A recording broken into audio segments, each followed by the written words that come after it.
inside the board and free from the hive mind, this is Rex Bear hosting Leap Project. The Leap Project was created to offer awareness and information not found in the mainstream news. With over 90% of the world's media controlled by only 6 enormous conglomerates, many people today are looking for more accurate information. The Leak Project offers a refreshing approach to the brain-drained media. Check back daily for new content as we thrive to bring you the cutting edge in news, current events, on-scene video footage, interviews, and most importantly, the truth. All right. Tonight's guest is Barbara Lamb. Barbara Lamb is a regression therapy specialist, having trained for several years. She is also a member of the Association for Past Life Research and Therapies. In 1991, Barbara began working with ET experiencers, people who have encountered extraterrestrial beings over one time. She has counseled and conducted regressions with more than 780 of these people, totaling at least 3,000 regressions. 25 of these cases are included in her new book, Alien Experiences, a collaborative work with writer and illustrator Nandine Lalick. She's a teacher in UFOlogy, Department of Online International Metaphysical University. Barbara, thank you very much for joining us tonight. How are you doing? Oh, fine. I'm glad to be with you. Great to have you. It's great that you're doing a program on disclosure because there's so much going on that, is sort of hidden away officially from us, and yet it's real, and I think it's very healthy and very good for people to know about these things. I sure do too. Even growing up as a kid, I've always been fascinated with outer space and UFOs. I talked to people about the Sphinx on Mars many years ago, and they looked at me like I was crazy, and now I can show them pictures of it. So something to look at. Who knows what it is? But, it's interesting that you say that, Barbara, because on CNN last night, there was actually a program on CNN of all media outlets of extraterrestrials and UFOs, and one of the people with MUFON was actually on there, and they spotted a whole bunch of UFOs, and they were showing it on national news. So it was quite fascinating. That's great. Yes, I don't ever see CNN because I don't have time to watch television, and therefore I don't subscribe to cable. So I do miss some good things occasionally. Well, good for you. I do my best to stay away from TV also, but I've been traveling and I was kind of stuck in a hotel room, so I did have a few minutes to turn on the TV. CNN is one of the last channels I usually watch, but when they had that episode, it was quite interesting. So, so let's jump right in, Barbara. I mean, you are a master hypnotherapist. You've been doing this for years. If you wouldn't mind first explaining to our listeners what hypnosis really is, what regression does, and how you have actually trained for it, if you would, please. Okay. Well, first of all, I'd like to say that I was licensed way back in 1975 as a marriage and family therapist. So I've been a psychotherapist all along and still am. And then in the mid-1980s, I started getting training for past life regression therapy from the group that you mentioned, the Association for Past Life Research and Therapies, which eventually changed its name to the International Association of Regression Research and Therapies. A long name, but it does describe very well what they train people to do and teach and so forth. And so in the mid-1980s, I began to do past life therapy regressions, and that was extremely interesting. And the reason that I went into that part of the work is that I had been traveling, notably in Egypt and in Peru in the earlier 1980s, and I was having what I later called spontaneous past life recalls.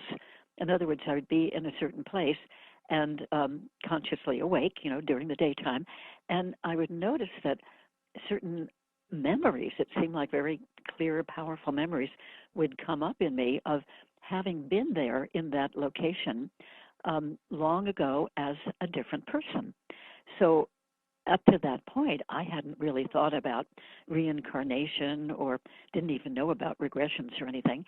And but I kept thinking more about, now, could it be possible that we really have previous lifetimes, and maybe even many of them, as people who are very different than ourselves? For instance, I was an Egyptian man in one of these recalls, and I was a black African native man in another one, and I was a Peruvian young man in another one. And, I began to really wonder about this and think that there must be some way that this could be used therapeutically to help people, particularly when these recalls came up with strong emotion. And fortunately, I heard about the Association for Past Life Research and Therapies, and that they were offering a conference, which I went to, was very impressed with the therapists who were doing this work. And then they were offering training. So I, at that point, 1984, began 5 years of intensive training to be a regression therapist. So over all these years, I've regressed a few thousand people to previous lifetimes. And it's been done for a serious purpose, to find out the source of a problem that they might have, or a belief that was really strong and was getting in their way, or maybe the source of fears or phobias and so forth. So I found it a very helpful therapeutic modality. And then in 1991, people started coming to me, to my amazement, by the way, who wanted to find out the details in regression of encounters that they were having with very unusual beings, whom we call extraterrestrial beings. So since 1991, I've regressed more than 1,100 people to details of their extraterrestrial encounters. And many of those people have been able to come quite a number of times if they live close enough to me in Southern California.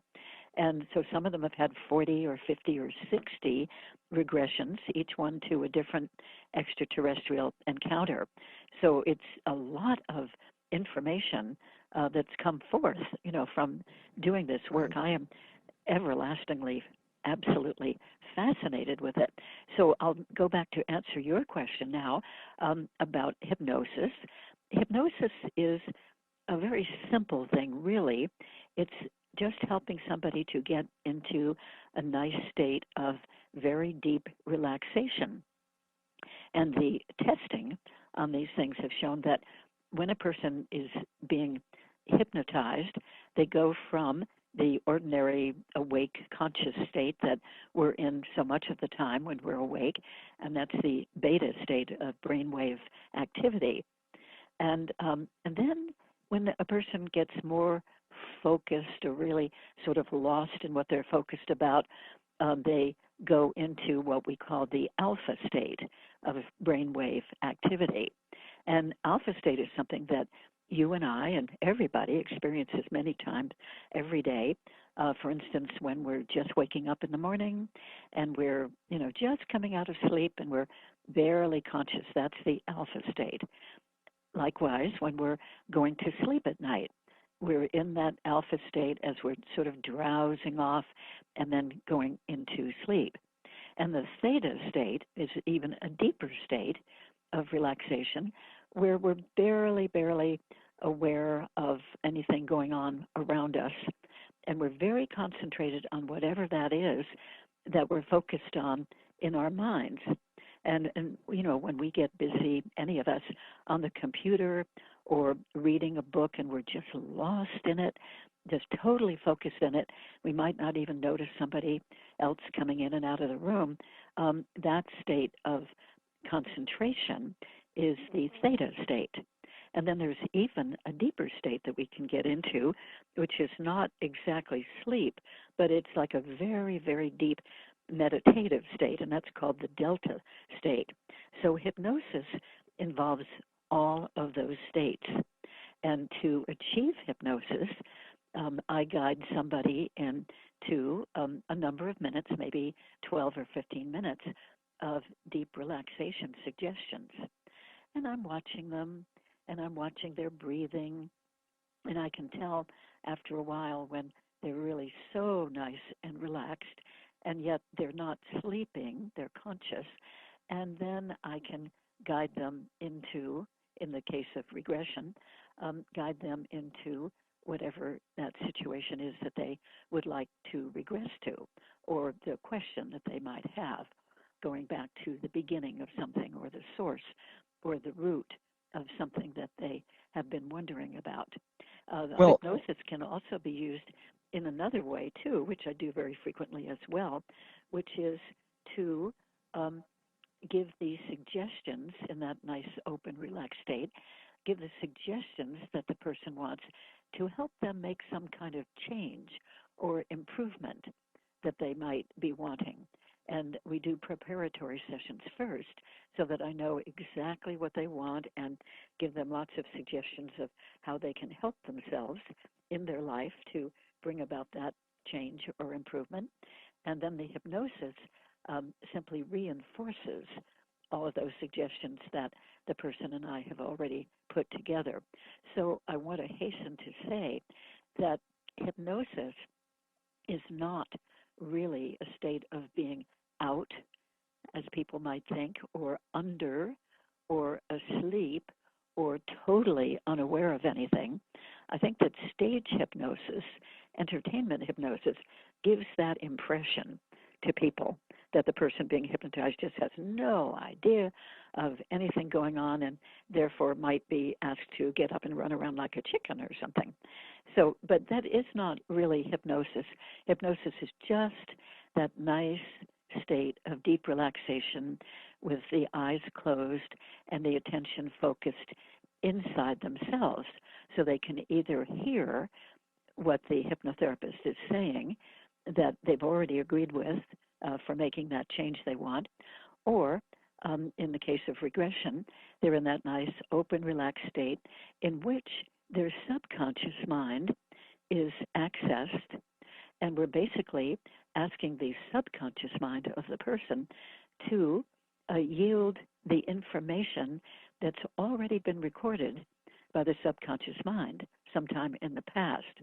I think it's really outstanding that the subconscious mind of each one of us records, whether we're aware of it or not, it records absolutely everything that we've ever experienced in any way, even those things that may have occurred to us that we haven't even been consciously aware of.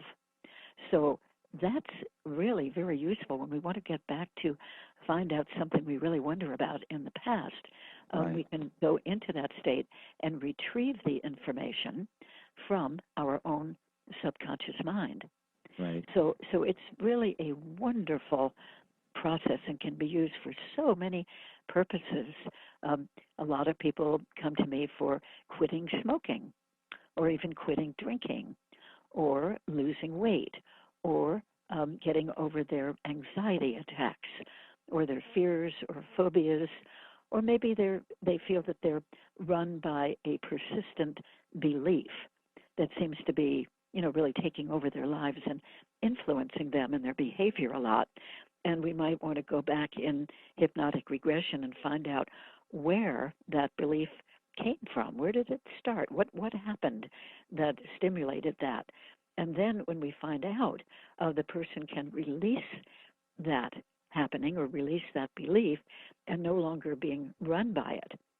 So it's very useful in so many ways. I just can't imagine having lived all these years without being able to use these techniques.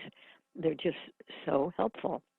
Well, Barbara, I've been researching hypnosis now for, I would say, about 8 years, and it's used in business, it's used in politics, it's used with professional sport athletes now. As you say, people can use it to quit smoking, people can use it to get rid of anxiety. When you get into some of the more juicy things that hypnosis can do, I've had the opportunity to watch Darren Brown. Are you familiar with him? No, I don't think so. Well, he does this instant hypnosis, and he's out of the UK, where he'll walk up to people and he'll convince them to give him their cell phone and their wallet, and they'll scratch in their head, and he'll walk off, and then they'll start looking around a minute later like they're just completely bewildered. And there's this one where he walks into a jewelry store and he gives people fake money, and they give him jewelry. He walks out, and he obviously gives it all back. It's all for show. That's good. Yeah, but then you get into some of the more amazing things that he did, and the research that I've done as far as hypnosis goes, it can open up some of the sixth sensibilities as well, can it? Yes, it can. What have you seen? It can, and in fact, it can be so useful in many, many ways. For instance, today, a woman came to me not for a regression and not exactly for hypnosis, but we use the same deep relaxation techniques. She came in order to communicate directly with her husband who had died 2 years ago. And she had little glimpses a couple of times of seeing him. In other words, he as a spirit came back to her, but she wanted to really have a conversation with him, and she didn't seem to be able to do that on her own. So we did the relaxation process, and I encouraged her to invite him to come and be present at our session, because here was a nice opportunity when she'd set aside time and would be open and relaxed, and that he could appear to her, he could visit with her, he could talk to her, she could talk to him with the sense that he was listening. And we did that. To me, it was a very simple, forthright process, and it really worked for her. And so I had suggested, and this might be interesting to people in your audience to sort of keep this in mind in case they ever want to do it, that in knowing that she wanted to communicate with her deceased husband, I suggested that a week or so ahead of our appointment time, that she sort of what I call send out a thought to him in spirit. In other words, either in her mind or out loud, she would invite him to come on that particular date and time when she would be open and receptive and wanting to have contact with him. So she had done that, and I think that helped. In other words, those people in spirit can get that message if we sincerely are thinking it or saying it, because they pay attention to us a lot more than we have any realization of. And so anyway, we did the relaxation today, and I had her picture him in any way that she could, like as if she was looking at a photograph of him at any age of his life, or picturing him from any angle or any view of him, close up, in the distance, midway, whatever, and then be calling his name in her mind. And he came. He came as a very bright light. That was what her awareness was, with her eyes closed, and a sense of presence. And then she could hear telepathically in her mind what he was saying to her. And she said what she was saying to him out loud. I could hear what she was saying. And then she was repeating what he was saying back. And it was a really lovely thing. And then in that session that we were having, while she was doing this, then she was aware that there were other spirit beings around too, and some of them were talking to her, and gradually she recognized them as her mother and her father who had died, and a brother and an aunt and uncle and grandparents, like the whole family that had already died, gathered around for this opportunity to let her know that they were just fine, and to give her messages in some case, and to let her say to them what she wanted to say. So it was really nice. And then when we were all through with the session, she said, this light was right above me, and she was lying down on a sofa looking upwards. She said it was right out there over me. And she said, did you turn on a light or bring a lamp over or anything? I laughed and said, no, I just stayed in my chair. I didn't do a thing. And so she wanted to, I think, verify that the light that she kept seeing right over her really was these family members in spirit. And so that's a really nice thing that hypnosis can be used for. That's quite incredible. And Yeah. for the skeptics out there, what would you say to those that might think, hey, that's an incredible story, but it's just in their imagination?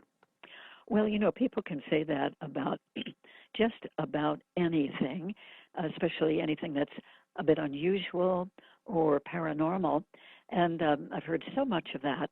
And but for the person, I think this is where the proof of the pudding lies. For the person, it is so real, and it really affects them in a lasting way, a very positive way, and they don't think that imagination would do that, would have that kind of effect. So it's very subjective, that's true, but I think as a therapist that when something like that makes such a positive difference and the person has the sense of knowing that it's real, knowing that it's true, that is really worthwhile. And if any of those skeptics would ever have an experience like that themselves, I think they would no longer be skeptical. They'd say, wow, I just didn't know that.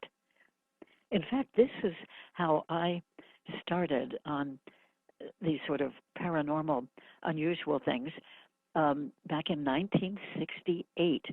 Way back then, as a young woman, I had just moved to California from the East Coast, and I was sitting one night with my children in bed and my husband away, and I was just sitting reading a magazine, and I was very open, very relaxed, not really thinking about anything.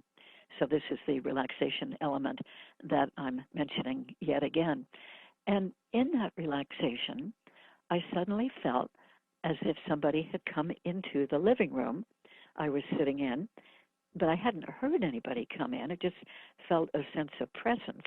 And I looked up, and across from me in the living room, probably about 8 feet away, in an easy chair, was sitting my favorite aunt, who had died 2.5 years before that evening. Now, I had previously had no understanding about things like that at all. I was one of those skeptics and thought, there's nothing like that. There aren't any ghosts, and I don't believe in things like that. I don't even know about life after death. But when my favorite aunt was sitting there looking three-dimensional, technicolor, with the clothes, her favorite dress that she used to wear, her favorite pin, her ring, her silver-rimmed glasses, her shoes that she wore, sitting just the way she used to sit when I was growing up and she'd visit. I was absolutely stunned and amazed, and I kept thinking, well, that means that she's a ghost, but there aren't any ghosts. I know there aren't. And so what is it? How can she be here? And how can she look so good and healthy and alive when I know she died? So I was really befuddled and quite anxious, actually, and just because this was so startling and new. And I was telling myself repeatedly, don't worry, don't be scared. This is benign. She's safe. She's pleasant. She's looking at me lovingly. There's nothing threatening about this. But still, because I hadn't thought anything like this could ever happen, I just found my heart was beating a mile a minute, and I was really feeling delighted on the one hand and very anxious on the other. And so, because I just didn't realize that these things could really happen. And finally, my heart was beating so fast that I thought I might have a heart attack. I wasn't feeling any pain, but thought, how fast can my heart be beating and still be okay? And so I shuffled my magazine and uncrossed and recrossed my legs and shifted my position. Ooh. And then I looked back at where she had been, and I didn't see her anymore. Now, she might have still been there, but I shook myself out of that state of relaxation where I could actually see her in the first place. And I must have sat there for a full hour or so, just in stunned silence, going over and over it in my mind and thinking, how could this be? I just don't understand. This doesn't make any sense. Did you tell anybody about it? No, not for 4 years. And I just kept it inside myself. I just was afraid that if I did tell somebody, like tell my husband, that he might say, oh, it's just your imagination, or you were having a hallucination, or you were dreaming, when I know it was real. So I just didn't want to hear that sort of thing. And I certainly didn't want to hear anybody putting me down for it. But 4 years later, I noticed in our little local newspaper that very afternoon that I was reading the paper, that there was going to be a seminar called The Naturalness of the Supernatural. And I thought, ooh, that sounds interesting. And it was being conducted by a woman whose book I had read years ago, and about seeing her husband leave his body at death, leave as a spirit form. And so I thought, wow, this woman has always sounded so wonderful to me. And she saw her husband's spirit leave when he died, so she must know what she's talking about. So I went to the seminar, and that's the first time that I put this experience I had had into words out loud. And she was wonderful. She said, "Oh, of course your aunt came to visit you. That's the most natural thing in the world, that loved ones come and visit us, and once in a while we may be aware of it if we're relaxed enough." So that really opened up things for me. And then about 11 or 12 years later, my father died. And when I was in a situation of meditation, he came through so vividly in face. I mean, it was as if his face was right in front of me, about a foot away from my face. And he was technicolor, he was vibrant, he was alive, his eyes were twinkling, he was smiling, and he said, "This is absolutely great." And then he laughed with the most wonderful laugh. He'd been dead for about 5 weeks at that time. And I was so overcome with joy, happiness, relief, that I sobbed for a solid 2 hours, sobbed with gratitude and Sure. happiness and wonder. And by that time, I could accept that this was a natural thing. And so other experiences happened after that. Another one with my father, and another one with my mother a couple of years later after she died, and with my brother a couple of years after. So this helped to, you see, these were all spontaneous things that I didn't expect to have happen. And I think that opened me up to these past life recalls and into the field of regression therapy, and even into the field of hypnosis. So it's been a really fascinating time that I never expected earlier in my life. As I said, I would have been one of those skeptics. So any of you listening out there who have not had anything like this happen, please just know that it's understandable that you don't think these things could be real. But if you did have something like this happen to you at some point, you probably, like I, would change your mind and open up to these other aspects of reality that we hadn't considered to be real. Right. So And what a time. that's quite incredible that you've had the opportunity to see so many of your family members after they passed. One of the Yes. things that I've always wondered, and I'm sure many people that are listening right now are as well, and have in the past also, is when you cross to the other side, is it something, they live in an everyday life like we are? I mean, are they consuming food? Is it just a different dimension? Or are they a spirit and they can just create whatever form they want? Well, I think that they can create whatever kind of quote-unquote life that they want in the spirit dimension. And then, well, one of the things my father said on the second spirit visit was that he was enjoying traveling around the world, and it was so easy. He said, wherever you want to be, you just instantly are there as you're thinking it. Or you can slow it down, and you can have the experience of traveling over the world as close as you want to be to the earth itself, and just taking your time if you want, and noticing details along the way, and dipping down to the ground if you want, and then rising up in the air. And you do that simply by thinking of it, and instantly, even as you're thinking of it with no gap, you are doing that. So I've heard from him and from other people who knew a lot more about this than I did at the time, that when you're in the spirit world, you're very conscious, you're extremely aware. You don't have a physical body to slow you down. And so everything is manifested by your thought, because you continue to be perfectly conscious, perfectly full of thinking and thought. And so, for instance, if you're a person who loved reading and then you die, you might create for yourself, just by thinking of it and wanting it, the most incredible library of really interesting books. And of course, you've got all the time you wish to read those books. Or a person I heard of who always had wanted a little house with a white picket fence and a rose garden by the fence. And when she died, she manifested that because she wanted it.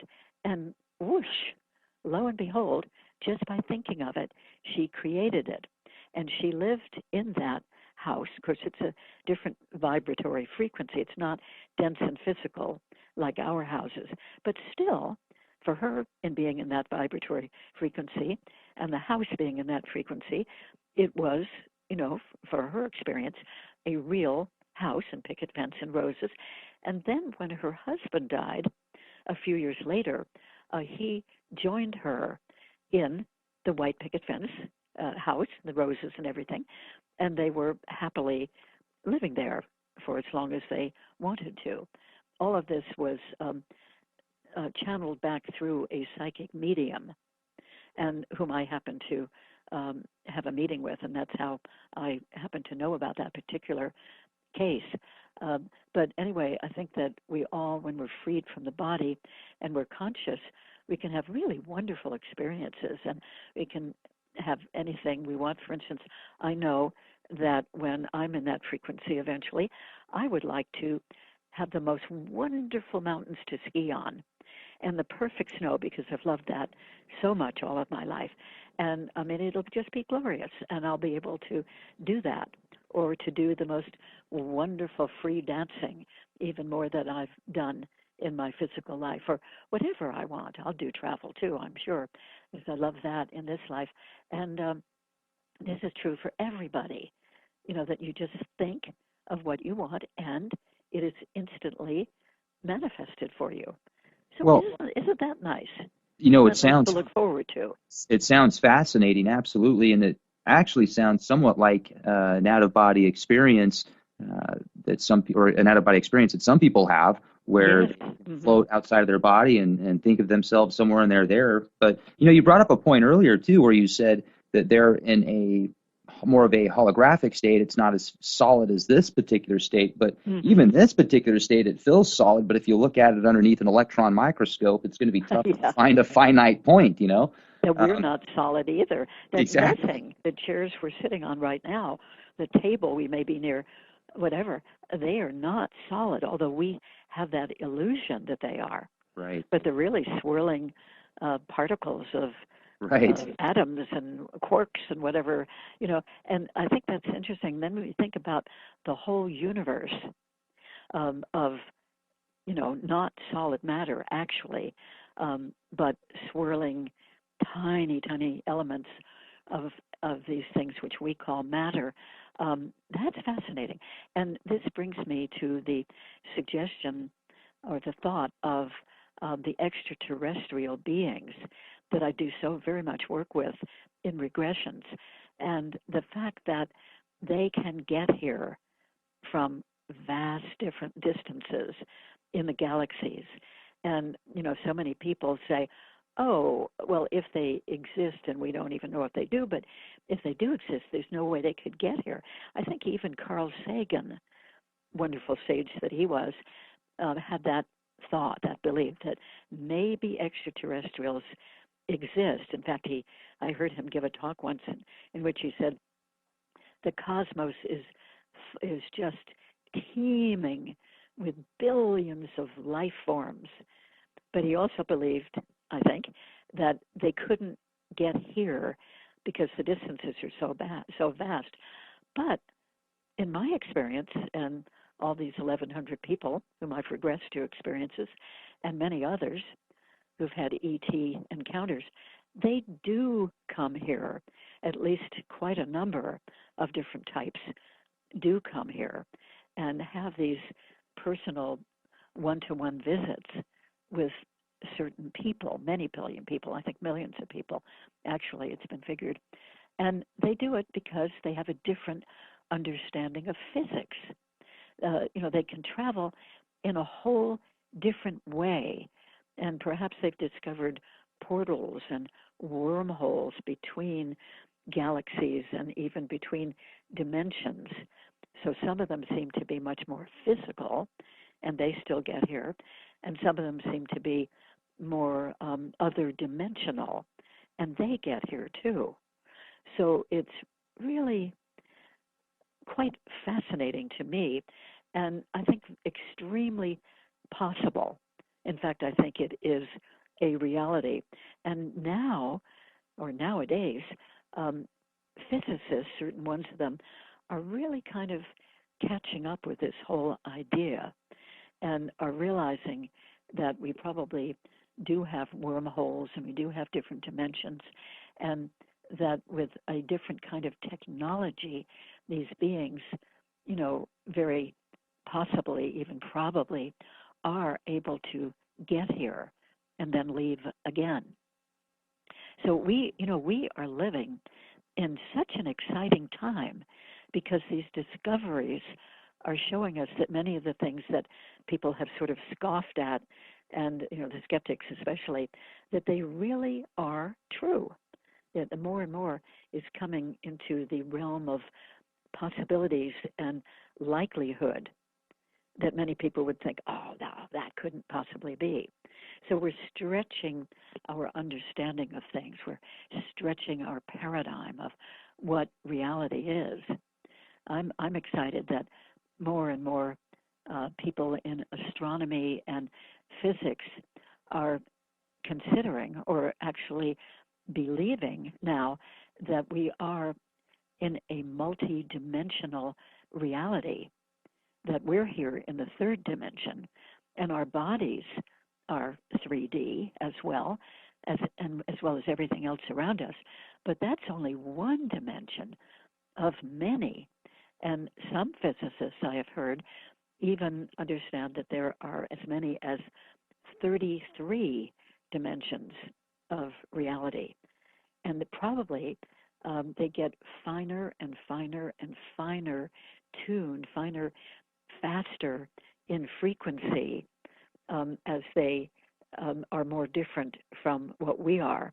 We are apparently, in the physical body, we are a very slow dimension relative or compared to these other dimensions, which are really, really much, much faster and finer in texture, shall we say. Right. So into this comes the subject again of extraterrestrial beings, which I think we were pretty much aiming at talking about tonight. Is that right? Well, that's definitely one of the main topics we were going to discuss. And as we're bridging into this topic, let me ask you this, because a lot of people feel that those that have contact with extraterrestrials or claim to have contact with ETs, especially those that call themselves contactees because of multiple experiences, they say that they can actually literally summon up these extraterrestrials or interdimensionals by thought. And also, that brings me to the question of, if that's the case, and some people say they can make contact with their ancestors via thought if they're thinking of them. So is that true with both, with your ancestors that have passed as well as with extraterrestrials and interdimensionals? I absolutely do think so, and it's been something that has been growing in understanding within me, and I certainly didn't just flip over into that, but the more I live and the more experience that I have of my own and with other people, I definitely think that this is so. For instance, the ancestors, if they are still existing in that spirit dimension, that particular frequency, that it's very, very possible for somebody here in body now to speak with them. And you know that there are psychic mediums.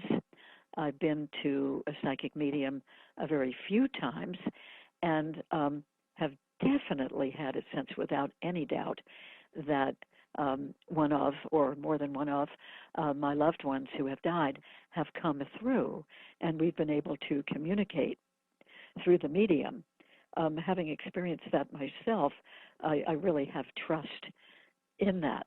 And then sometimes, the spirit who might be our ancestor or relative or even good friend or spouse will just, without our even thinking about them, will just come, as I gave the example of my very dear Aunt Peg in 1968, so that even if we're not thinking of that person in spirit form can come to us. So I do think people can communicate with their ancestors, and some groups of people, such as many of the Native American groups, will actually set aside a time and a place for doing that. And they will create what they call a sweat lodge. And that's like a little hut that they build. And there are very hot coals in the middle, right on the ground, in the middle of this hut. And people go in it. I've had this experience 2 times in different locations. And it'll be kind of a meditation. Every once in a while, somebody comes in with a bucket of water and pours it over the very, very hot coals that have been burning in a fire all day. And then it will create a very thick steam effect. And that the heat and the steam and the enclosure and the complete darkness, except for the glowing coals, is very conducive for getting into a meditative state. And in these sweat lodges, they seem to always have a time when they say, okay, now this is time to communicate with our ancestors. And many people in those experiences in the sweat lodge will feel like they are communicated with by one of their ancestors. I had this happen when I was in a sweat lodge in Kansas back in about 1990. And at the time when the chief, the man leading this experience, said, now it's time to communicate with our ancestors. And I wasn't really thinking of anything or anybody. I was just very, very relaxed, kind of going along with the experience. But suddenly, my own brother, who had been dead for about 5 years, it was as if he was floating up near the ceiling of this little sweat lodge, which was only a few feet above me. And he was there, and he was talking to me. I could hear it telepathically in my head. Nobody else would have heard it. And he just explained that he was really amazed that his little sister was was doing such an unusual thing as to be sitting in this sweat lodge with Native Americans. And he sort of laughed and he said, I never even heard of that, and I certainly wouldn't have done anything like this even if I had heard of it, but good for you. You always were exploring different edges of things, and I really admire that. I really give you credit. So that was a very nice thing for me. And I do believe he was totally there. So yes, to get back to your thought, I do completely feel that we can communicate with our ancestors, or even if they're people younger than us who have gone into the spirit plane. In fact, I think a really wonderful thing is that a number of times over the years, starting in the 1970s, I have helped one woman at a time, and there have been several of them, who had chosen at some point earlier in their life to have an abortion. And they always, since having the abortion, had felt uneasy about it, sort of guilty about it, and wondering what happened, to the little embryo or fetus that they had aborted. And so in these experiences, this kind of goes into the deeply relaxed state or sort of hypnotic type of state again. I was able to assist them in communicating with the ongoing soul of the embryo that they had aborted. So in other words, that soul was snuffed out of life, physical life, very, very early, probably in the first trimester. But the soul can never be killed, and the soul continues on in the spirit dimension and is absolutely fine. So the soul can't be injured, it can't be killed, it can't be stopped, it can't be ended.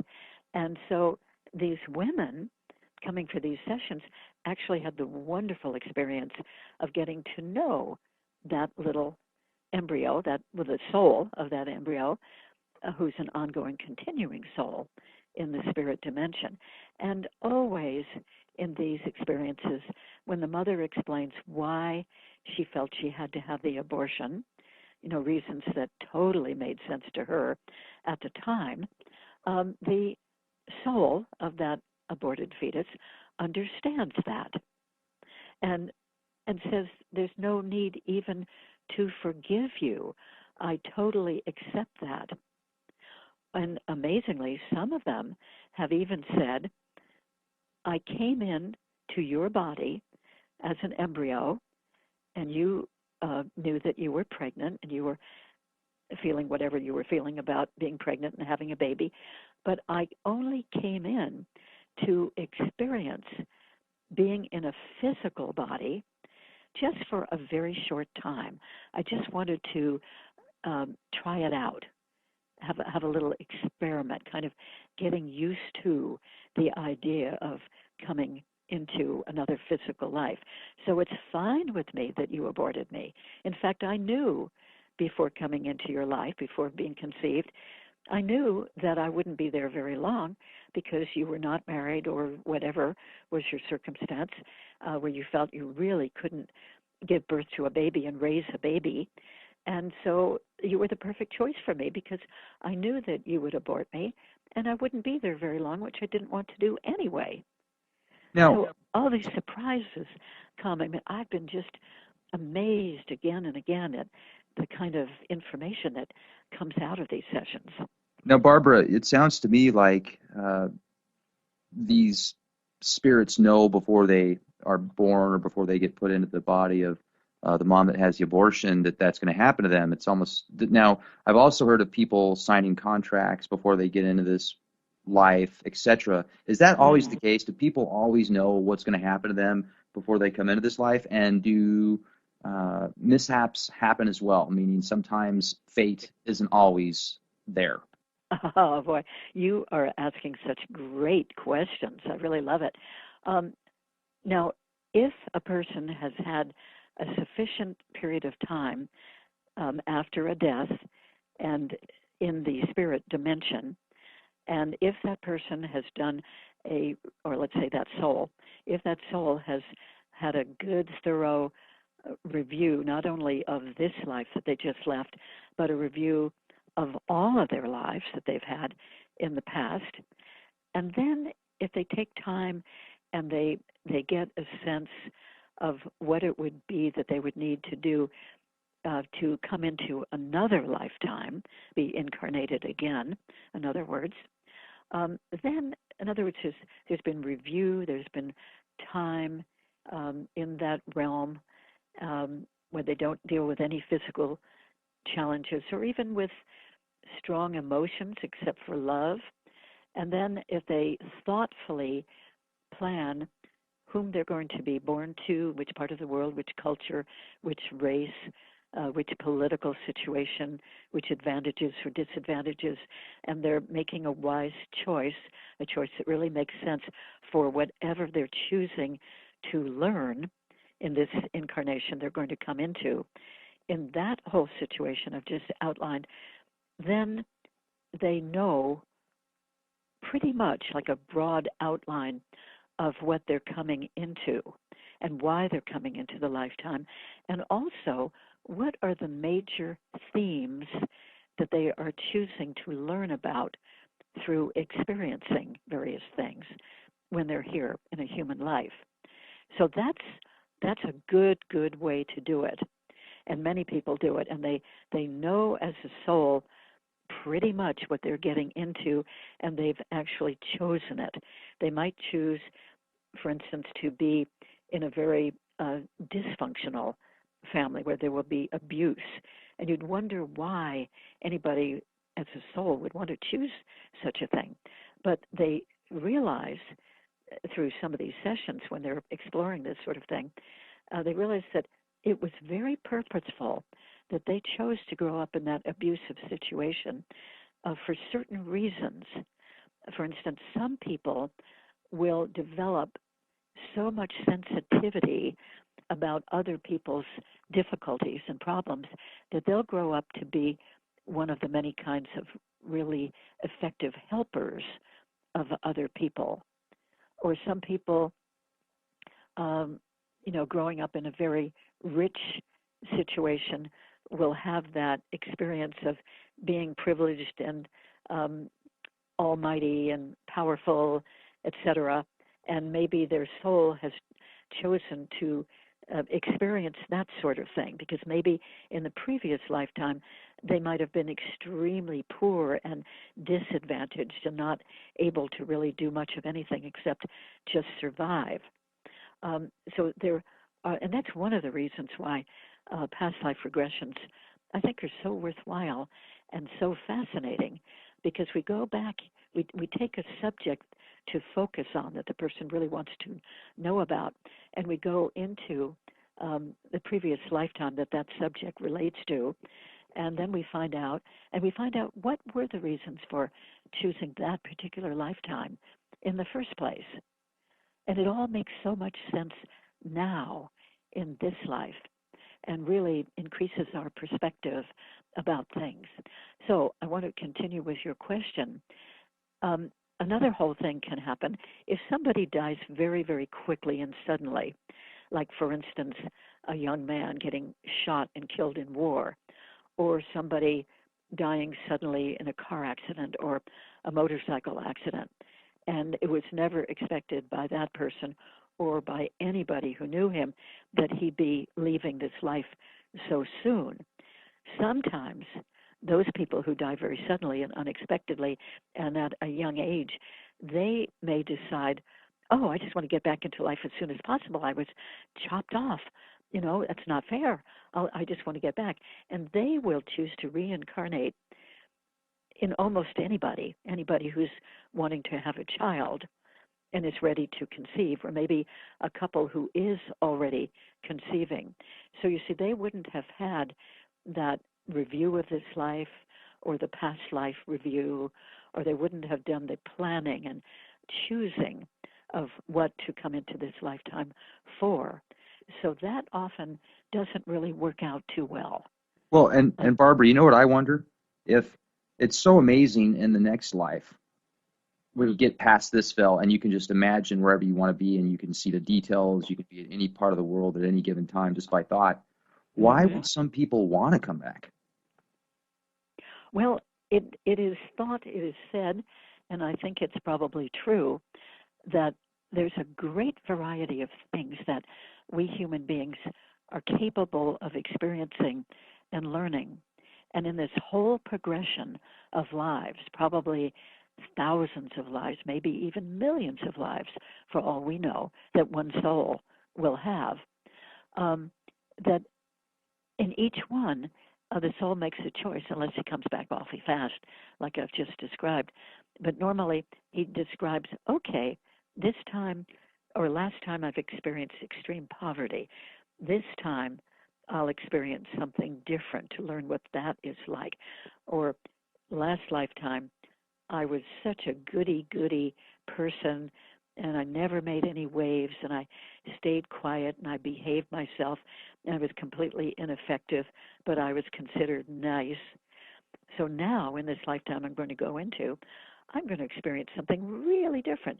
It helps to grow the soul to experience a lot of different things, including the opposite characteristics. So this lifetime, I might choose to come in and be a tyrant or a dictator or a strong ruler of a family or head of a mafia family.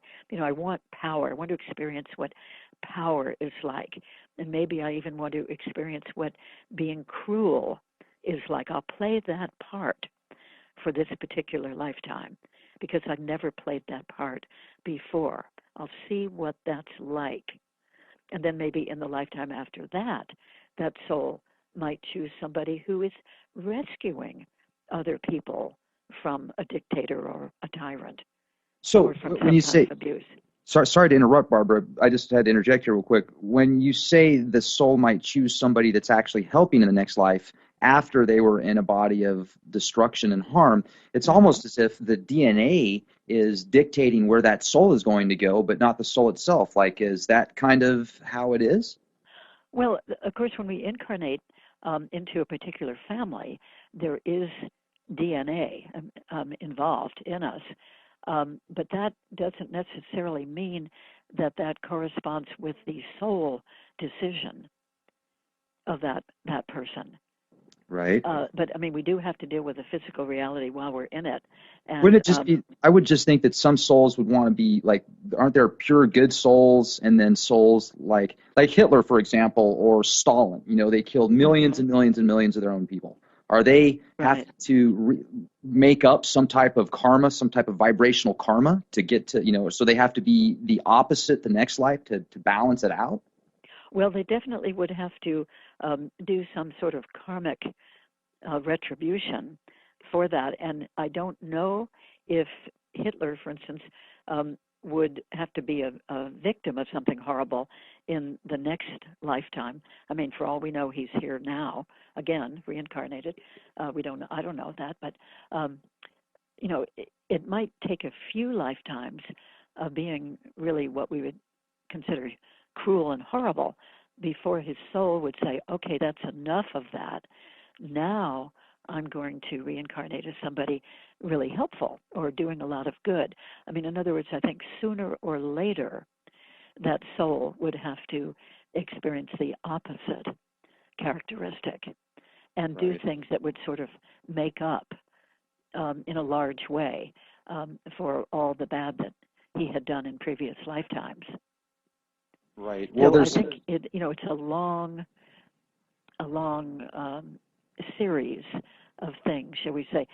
Sometimes somebody might have to make up for that in the very next lifetime, and sometimes the soul might, as I just said, might continue to make the same kind of choice and then evolve into a lifetime where they're not doing that anymore. In fact, they're really doing everything they can to help while they're on the earth.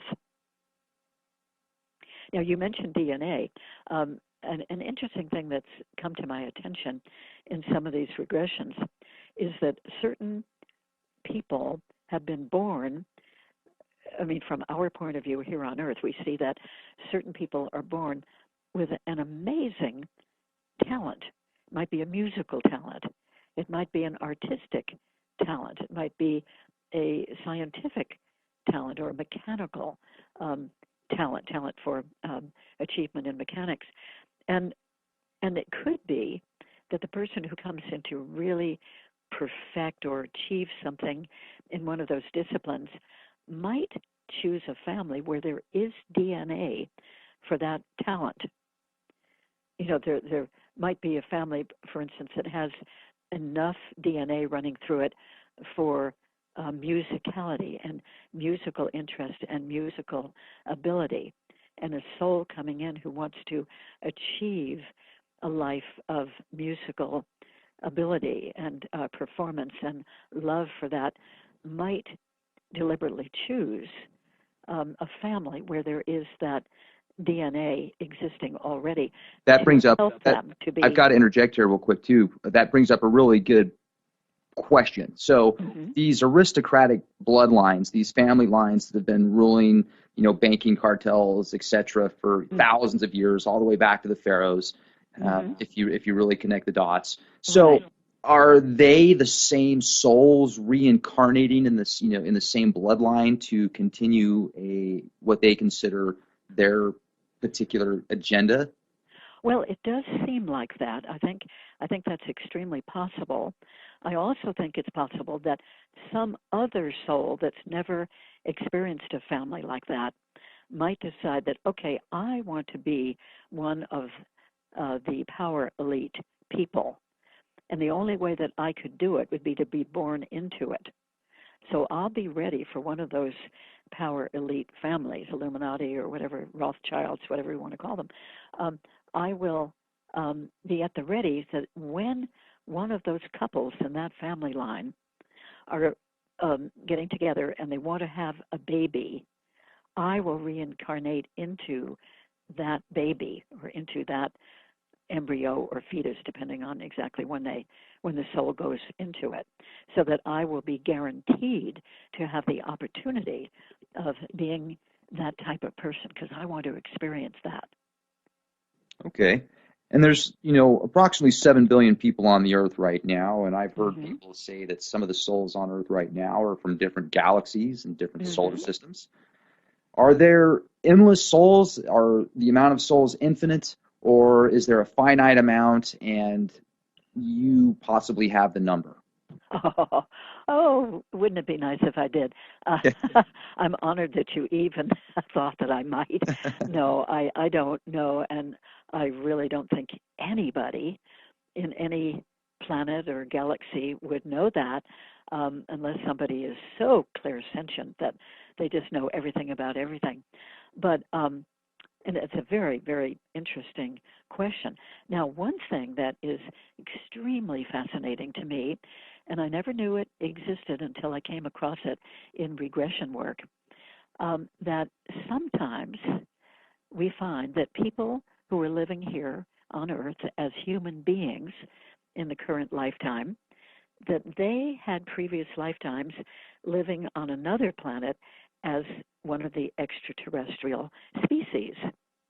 And one woman I worked with quite a number of times in regression over a period of maybe 3 or 4 years, and she came for a lot of regressions.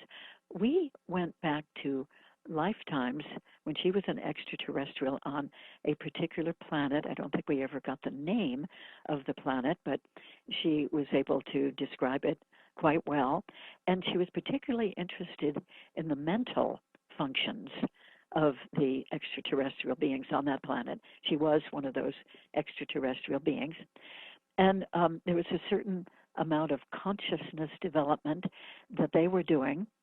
And she, over a period of time, was aware that there was another planet with a different species on it, and they were doing even more things with expanding their consciousness. And she became intrigued with the thought of that. So she died, and then when she reincarnated as one of those other beings on that other planet that she'd heard about. And then she had several lifetimes. We did several regressions, and a different lifetime came up in each one of those. And over the period of those lifetimes, that species was really exploring, all kinds of different aspects of consciousness and different reaches of consciousness, different ways of knowing things. They were doing things like what we would call remote viewing, remote sensing, remote influencing, remote knowing. And then in one of those lifetimes, when she realized that they were developing a consciousness which we could call group mind, in other words, every member of that species of intelligent beings would be thinking the exactly same thing at the same time.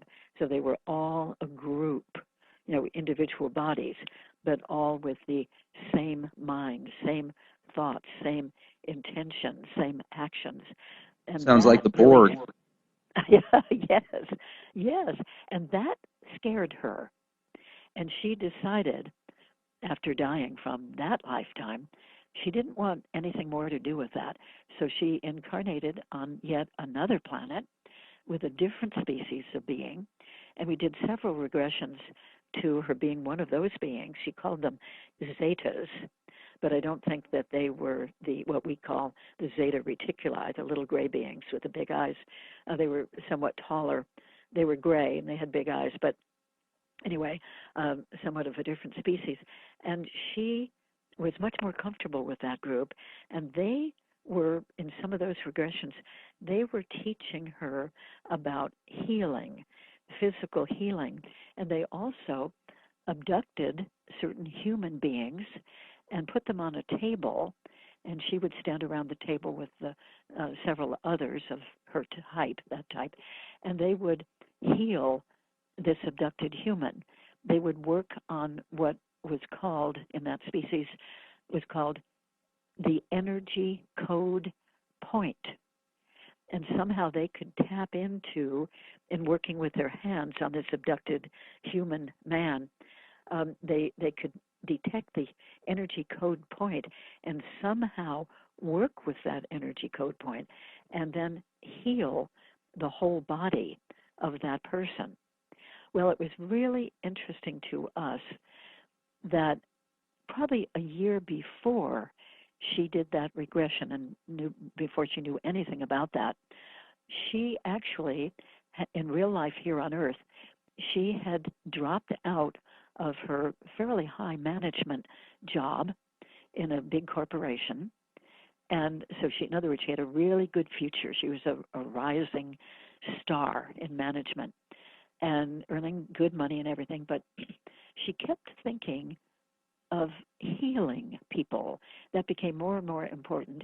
And she also, after she left that job, she took a few months off and kept going back to New York to get training from a teacher of healing, Barbara Brennan, and had this very intensive long-term training in doing physical healing, a certain method of physical healing.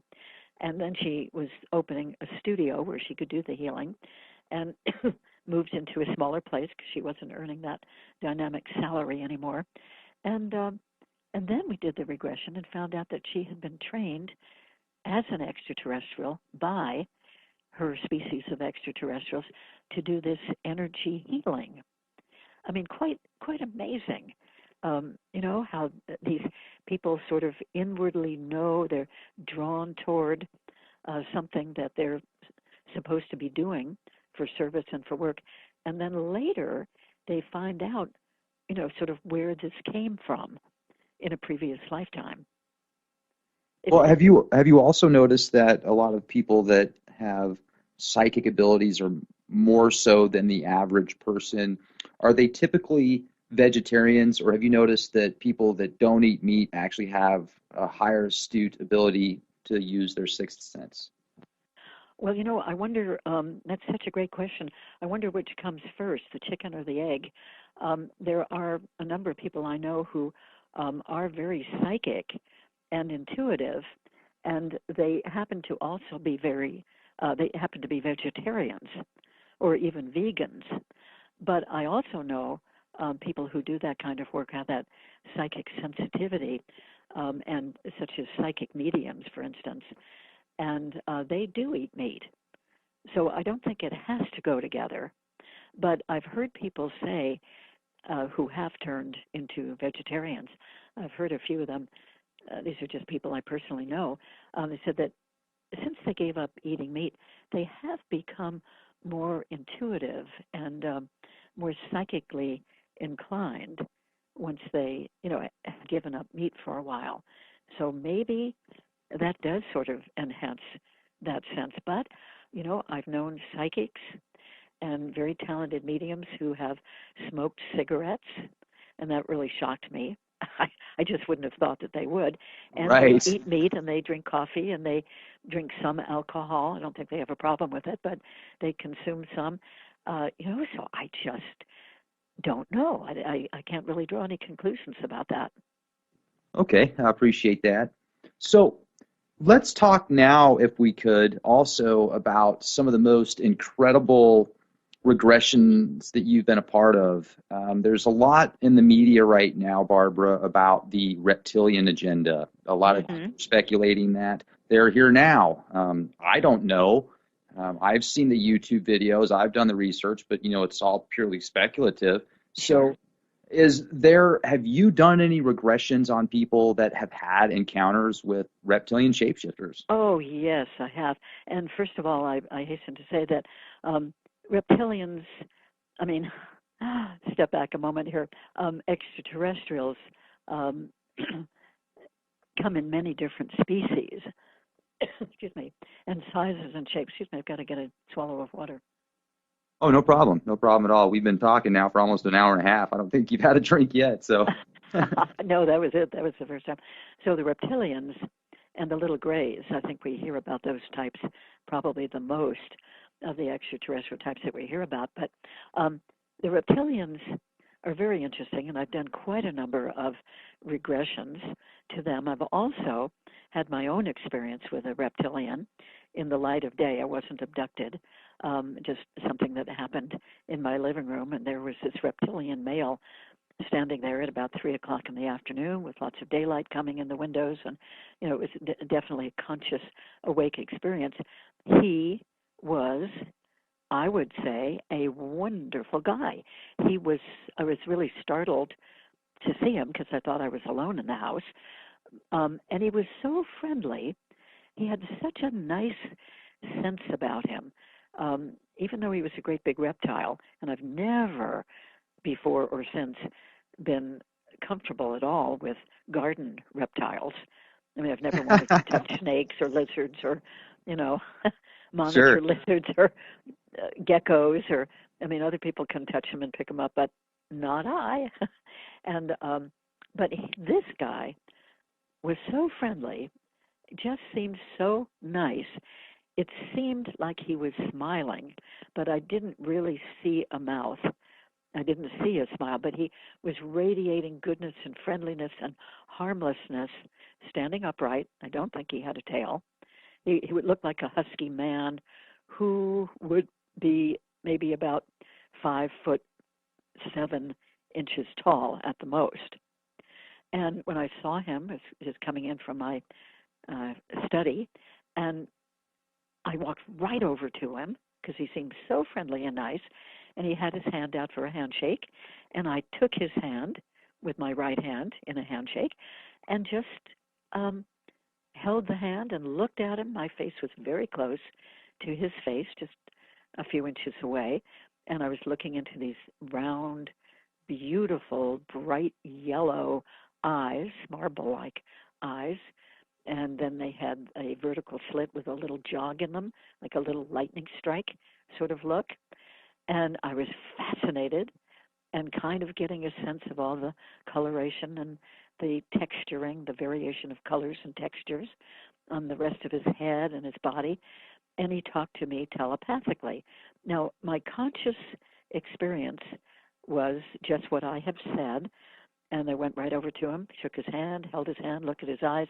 And I was aware of that for about 1 minute. And then poofed, he was gone.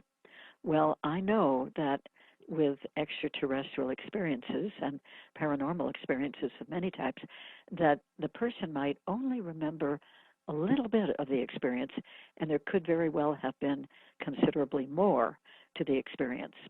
So I had a colleague regress me, and by this time I had done, hundreds of regressions to people's experiences with extraterrestrials, including many experiences with extraterrestrial beings. So I knew that regression, was really, really helpful, and I asked a colleague to help me out and regress me. The regression showed that he stayed for several minutes, not just 1 minute, and he telepathically told me a whole bunch of things, and then suddenly it was over, and he left. He didn't leave through the door. He just blinked out, just like people see that UFOs, can be flying around and then they suddenly just poof, they just blink out. It was that sort of thing. But anyway, he was a very fine guy. He called himself a friendly ambassador to come and validate to me that all these experiences I was regressing people to really happen. In other words, the beings that people see in their regressions are truly real. They really do exist, and they really do come here, and that I can have complete trust in that as I am regressing people. And that was really helpful to me because I was completely believing these regressions as I was conducting them, but sometimes there might be a couple of weeks or even 3 weeks between regressions to extraterrestrial experiences. And my everyday regular mind would say, gee, I just wonder if this could really be happening. I don't know, it seems like it, but I wonder.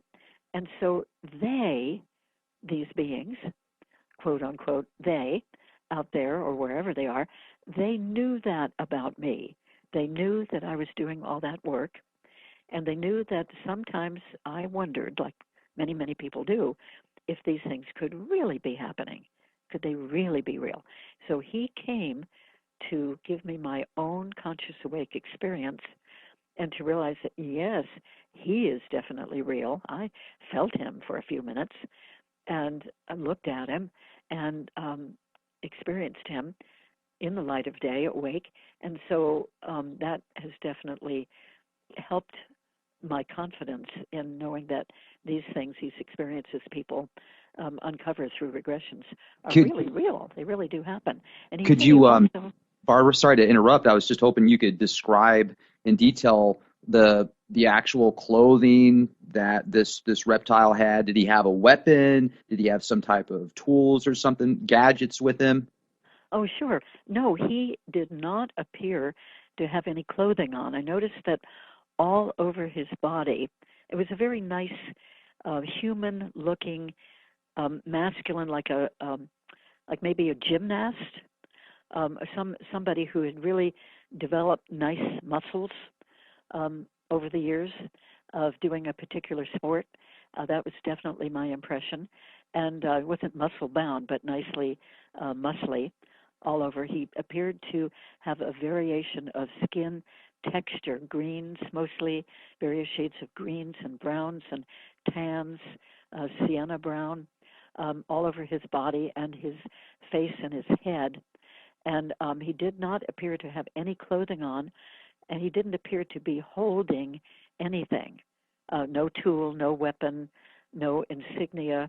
Now, I know that other people I've regressed have had experiences with reptilian beings who wear capes and robes sometimes, or armor, like metal armor, over their torsos, and they often will wear some sort of badge or insignia, and maybe high collars. They dress, some of them dress in a very elaborate, fancy way, but this particular one didn't have any of that. It was just him, and he had so much of that natural coloring and texturing that he was really a very interesting being to look on. Did he have horns or anything, or just no, he had no horns.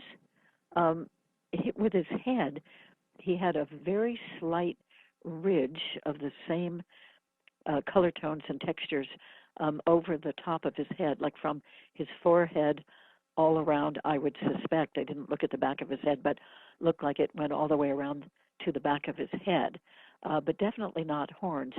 There was nothing about him that was the least bit alarming, which is absolutely amazing to me still to this day. And this experience happened probably about 12 years ago.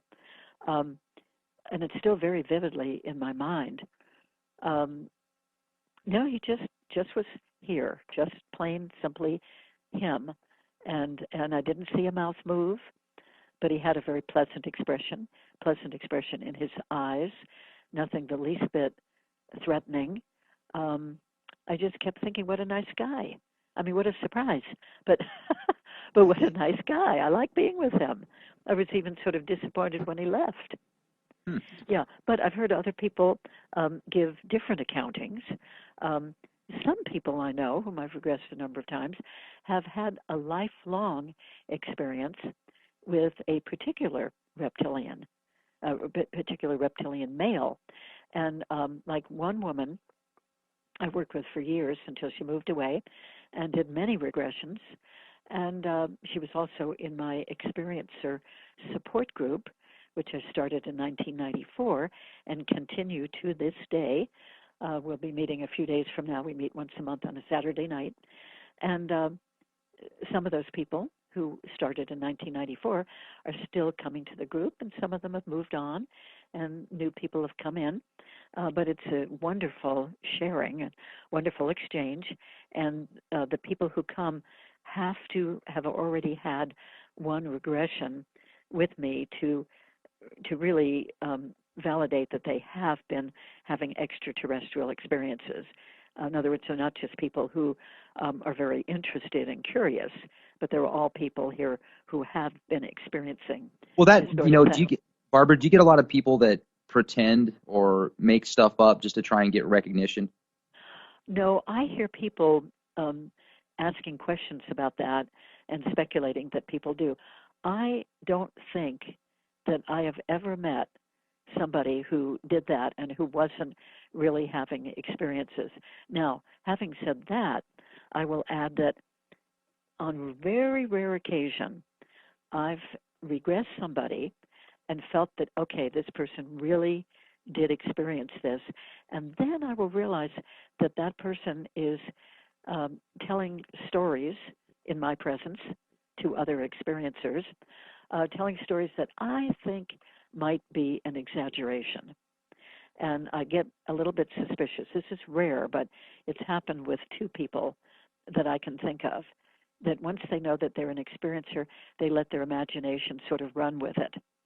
And so I think the only way to find out for sure if these things really happened is to do a regression to that thing that they're talking about, that story that they're telling. Oh, and another interesting thing, many people have dreams about extraterrestrial encounters. And then they wake up and they think, gosh, that was really a vivid dream. I wonder if it was a dream, or I wonder if it could have really happened. Well, a few times I've regressed to somebody to an extraterrestrial dream, and it turned out, as far as we can tell, that it was simply that, a dream, because we went back into it and nothing further occurred. So it seems like that was a dream. But much more often than that, a person will come and say, oh, I had this very vivid dream, and they'll describe the details that they remember. And if we do a regression to that dream, to that night and that dream, if it opens up into many, many, many more details, then we conclude that it wasn't really a dream, even though it started when they were in bed sleeping, that it wasn't a dream, it was an actual experience.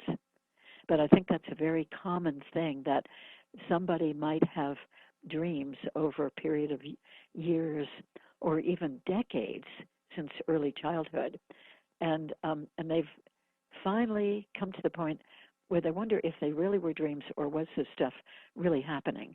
And then when we take one of those dreams and regress to it, we realize it was not a dream, it was actually a real happening. And then once that's validated for the person, then they begin to think back on their other extraterrestrial dreams and wonder about them. And if they come back for regressing to more of those, they get more of the reality coming out after that. But that's one of the reasons why people think that they might be having these encounters, is if they have dreams now and then about encounters with extraterrestrials. Well, you know, that experience that you had, did that creature, that being or entity, did he tell you where he was from? No, he didn't. He just told for a few minutes about what his purpose of coming here was and what he had been created for. And he went on to say that he and others who were specially bred like him, I remember that term, he used especially bred, that they will come to people who experience extraterrestrial contacts with a number of different kinds of beings, not necessarily his type. And they may wonder if these things are real, or are they imagination, or are they dreams, that sometimes he and the others like him will come to a person like that and just pop up for a moment till the person sees them, and then they will pop back out again. And how they do that, we don't really know. But in other words, somebody might be standing, brushing their hair in front of the mirror, and he or one of his types of beings will just appear behind the person in the mirror, and the person might notice him for just a moment or two, and the being knows that he's being seen, and recognized, and then it's time for him to leave. Probably leave the way he did with me, just sort of poofed, just sort of snuff out, just disappear. And then the person will think, oh my gosh, this was really here. I could sort of feel him. I could sense him. I could feel the energy. I could see him, and he's gone. But now I'm much more inclined to think that those dreams of extraterrestrials really happened. So it's an interesting kind of service that they provide. One thing that amazes me again and again, and I really should be used to it by now, oh my gosh, is that these, or many at least of these beings, whom we consider out in space, in other words, at a great distance from us, or maybe even in another dimension, that they so often indicate to me that they know, for instance, about what I'm doing. They know about my work. One group, which abducted me from a major freeway in Southern California, this was a number of years ago too, probably about 15 years ago, at midnight, one night, they took my car and me up in a beam of light and then took me out of the car, all these little beings who were so cute and curious, big eyes, sort of bluish gray, very small, only about 3 or 3.5 feet tall, very spindly, thin little bodies. And there were about 20 of them that swarmed around my car when we were deposited in this, what certainly seemed like a craft up in the sky. And then they opened the door of the cars, even though I know I had locked them before I started that drive, because I was by myself driving home alone for 2.5 hours at around midnight. So I locked the doors, but they just opened them. 2 of them sat on the driver's seat and were very curious, looking at me with these great big eyes. And a couple of them were up on the roof of the car, hanging upside down over the windshield to peek in the windshield at me. And others were up on the hood of the car, and others were climbing up the back, and they were all swarmed around the sides. And then they opened the driver's door, even though it was locked, and they ushered me out and floated me just above the floor, across the room and into another room, and where I was put into a chair. It looked like a hard, straight wooden chair with wooden arms to it, and that chair was attached to a pillar or column, and the column had at the top of it what looked like a helmet, a silver metal helmet with little holes in it, almost like a vegetable strainer. It reminded me of that, upside down, like an upside down beehive shape.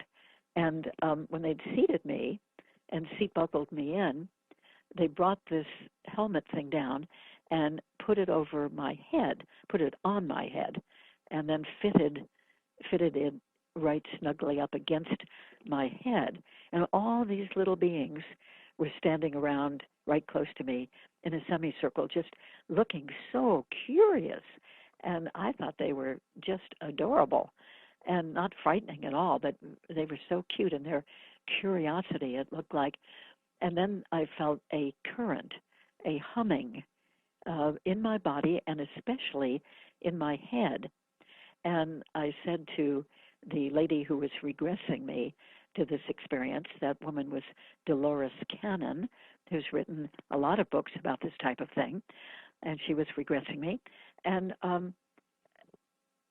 so I was saying to her, well, I'm feeling a hum. I'm feeling a vibration. It doesn't hurt. I don't think it's dangerous, but I wonder what it's all about. And then I noticed that behind this semicircle of little beings all crowded in, trying to get close to me, that there was standing a very tall white being, obviously a very different species of extraterrestrials. He might have been a mantis being, but I'm not sure. He didn't look exactly like the drawings that I had seen of mantis beings. But anyway, nevertheless, and he seemed to be very tall, probably 6 or 7 feet tall, very, very white, Was he pure white. did he look like a mantis, like a No, insect?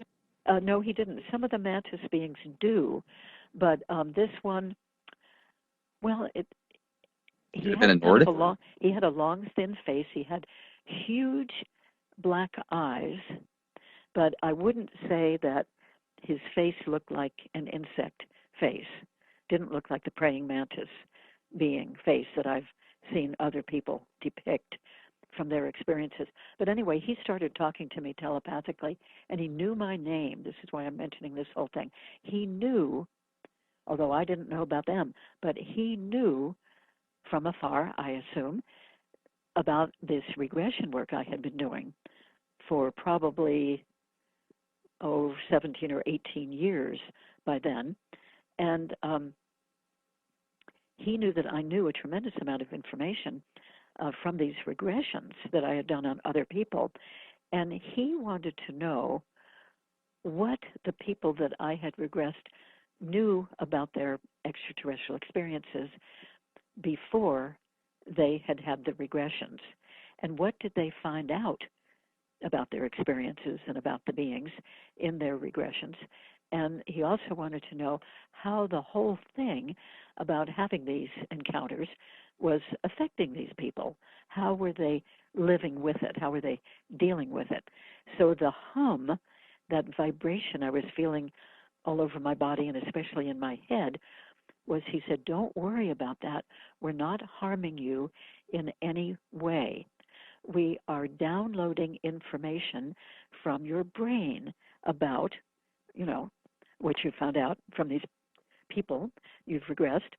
And then Dolores, who was regressing me, said, Barbara, ask him what he does with the information. And so I asked him, and he said, we broadcast it. And then Dolores again said, Barbara, ask him how they do that. And so I asked him, and he said, well, it's very simple. We do it in a very similar way to your television transmissions and radio transmissions and Morse code and so forth. And we get into certain frequencies that do exist, and the frequencies go out anyway. And some of these extraterrestrial species pick up that frequency and basically tune into it and listen to this information.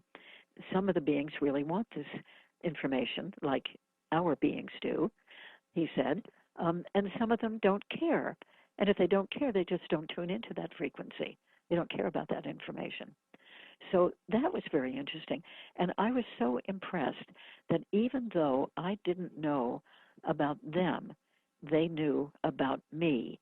And that's happened other times as well. Like the reptilian who visited me in my living room, he knew that in my private thoughts that sometimes I wondered if these extraterrestrial encounters could be real.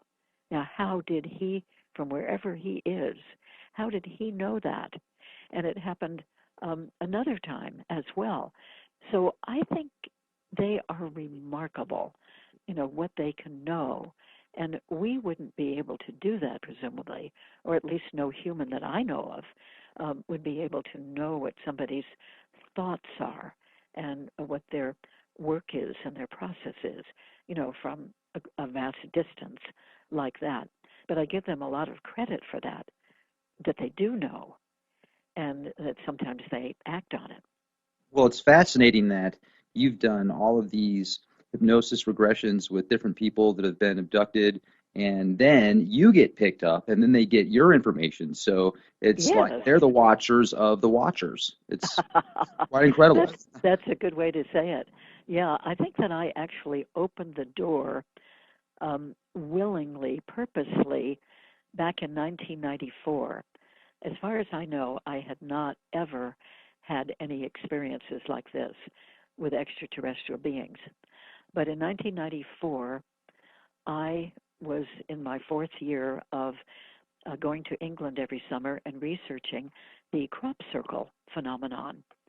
And there was a being who, an extraterrestrial being on the planet, the binary star system, he said, of Antares, which is on our star maps.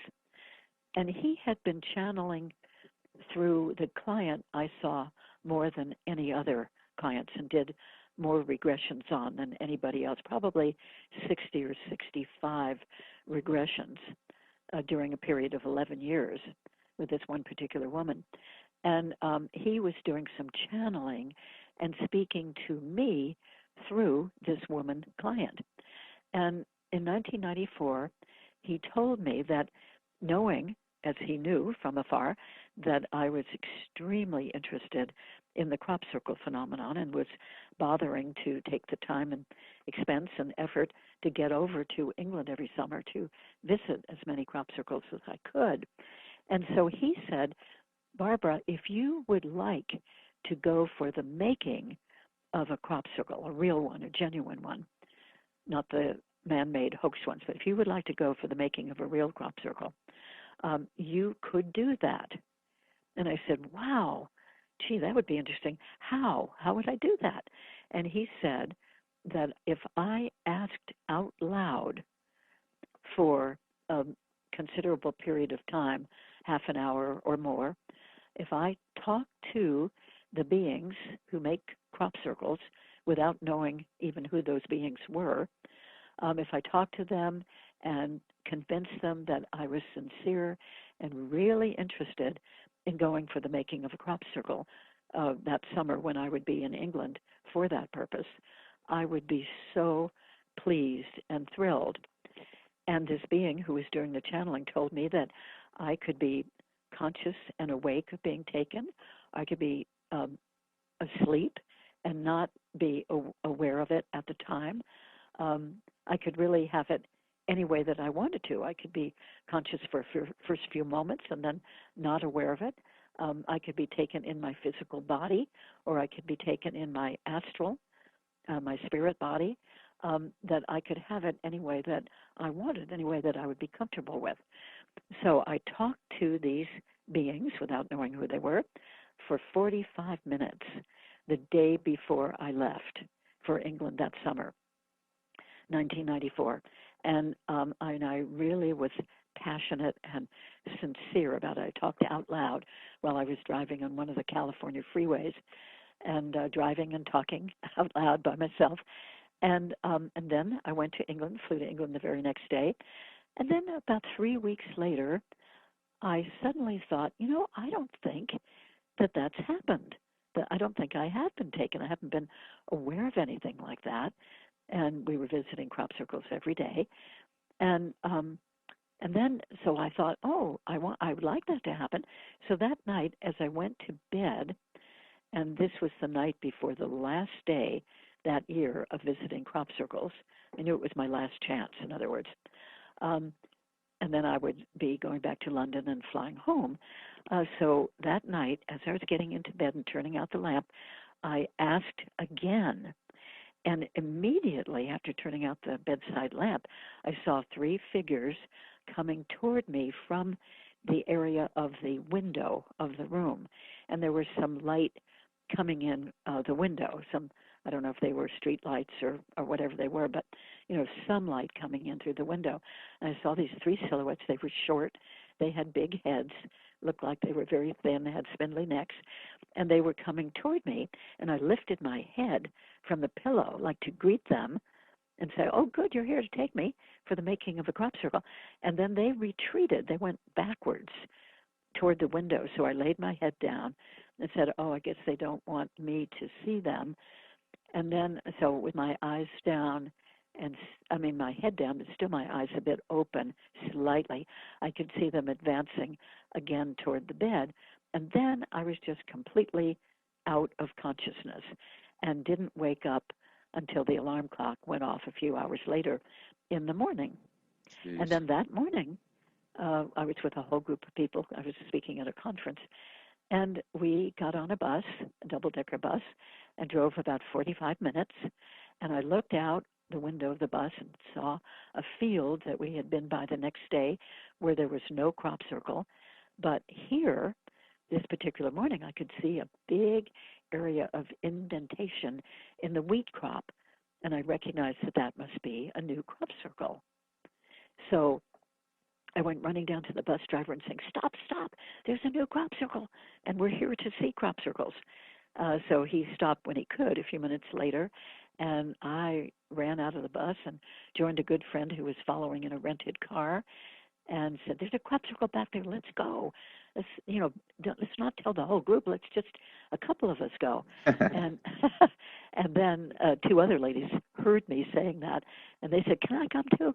So four of us went back to that field, which was about, half a mile or a mile back, and we walked into the field the proper way on the tractor tracks and not chomping down any crop. And we were the very first ones in this beautiful, new, lustrous, sparkly crop circle. It was absolutely wonderful. And when I came back from that trip, in other words, about a month later, I asked that same colleague, another regression person, if she would regress me, and we went into the details of what happened after they were approaching me in my bed that night, the previous night before finding that crop circle. And we went through the whole thing of my being taken up into a small craft and the craft flying.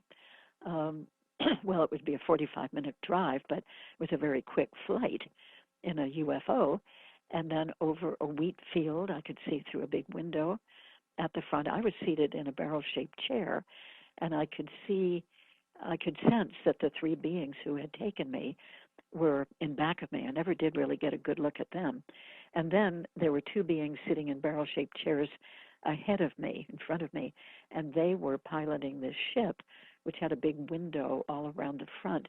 And I could see, as this craft tipped, that we were over a wheat field. This craft had light shining from it somehow on the outside. And so I could see the field that we were over. And then there was a big swooshing sound from right near where I was sitting, probably a couple of feet away.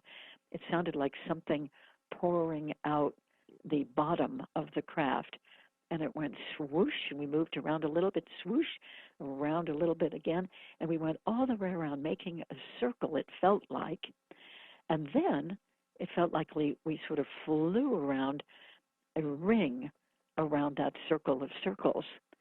And that's exactly what that crop circle pattern was like, a circle made of circles of descending sizes, and then a separate ring around the whole pattern. So when I had the regression, I realized, oh my gosh, that really fits the crop circle that was made that night. So how wonderful that I had been privileged to be there for the making of it, and then also to be the first one to discover it and the first one in it. What a wonderful synchronicity that was. Right. So these things are just amazing. Anyway, I think that since I opened the door to that experience, I asked for it. I didn't ask for any other encounters, but I did ask for that experience. And since that happened, I think that other beings who know so much from out there, that they became aware of me, even though I wasn't a lifelong experiencer. And I think that opened the door to these other things happening later on. So, Well, and and a then, lot of people, Barbara, get really scared about their experiences. I've talked to several people that are frightened and excited about at the same time. They yes, say that they love it, but at the same time it scares them, but they feel that they're there to protect them. So it's oh, interesting. yes, yes. There are many, many people who have been very frightened of beings coming into their room at night, and very frightened about the beginning of the experiences that they feel they've had. But time and time again, without fail, with the probably 2,300 regressions I've done to extraterrestrial encounters, time again, they find that even though there are strange things happening to them in the abductions, some medical testing and probing and so forth, that some of those experiences many of them turn out to be really very helpful for them. In other words, they are, in some of these physical exams by these unusual beings, they are actually physically healed. And many people find that after the physical exam, they are taken into another room on the craft and taught all kinds of wonderful things. They're taught many psychic skills, telepathic skills. They're taught how to do healing on other human beings or on animals. They're taught about the cosmos. They're taught about the different star systems, the different planets, the different beings, and there are all kinds of wonderful spiritual experiences also that people have with very spiritually oriented extraterrestrial beings. I mean, some of those experiences that they have are absolutely glorious, and they are moved literally to tears of gratitude and appreciation. So it's not all bad. And some things are more unwanted than others. Some are highly welcomed. Some people really miss the beings when they haven't been around for a while, and they're sad when it seems like maybe they're not coming again. The more that a person knows through regression, the more they are open to the experience, the less they fear it. And so that's a wonderful thing about doing this work. And once the material is up in the conscious mind, then they can much more likely really deal with it emotionally and psychologically.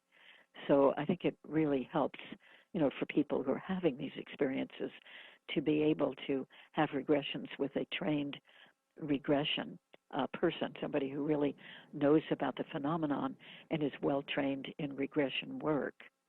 I would like to mention my website, which is Barbara Lamb, Lamb, and the initials MFT.com, Barbara Lamb, MFT.com. There are some videos on there of lectures that I've given, quite a bit of information, even about my crop circle tours, about the regression work I do, the other hypnosis work, the counseling work, and about my two books, which are Alien Experiences, about the ET encounters, and another book I wrote called Crop Circles Revealed. So there's information and ordering ability on that website, barbaralamb.mft.com. So I hope that this has stretched some people's thinking, or maybe add a little bit more understanding to people about these various things that we've talked about. And I think we're just beginning to learn more and more and more about these other dimensions of reality and space and the intelligent life that lives in space, even though we haven't totally discovered it yet. But I think we will. I think that's really coming. Right. And, let me ask, too, before you go, it certainly seems that the past 10 to 20 years, the alien agenda is painted as very dark, bleak, wicked.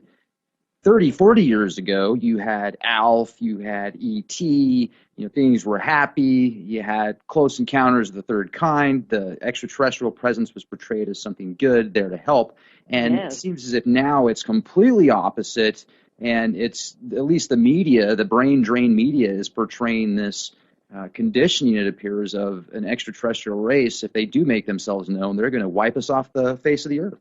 Oh, I know. I think that's such a disservice to us, creating all that fear, and I don't think that's ever going to happen, that they're going to attack and try to take over the world. It's also a great disservice to the extraterrestrial beings, and so many of them are really caring about the earth, and they give missions to the humans whom they do have encounters with, missions for people to be helping humanity and helping the earth itself in many, many ways.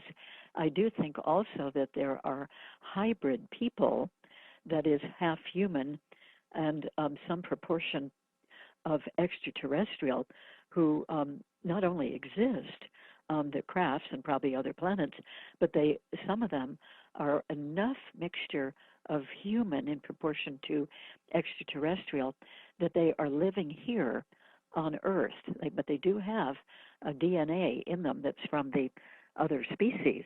And they, all the ones that I personally know living in various states in the United States, they all have real missions here. They're here to totally help.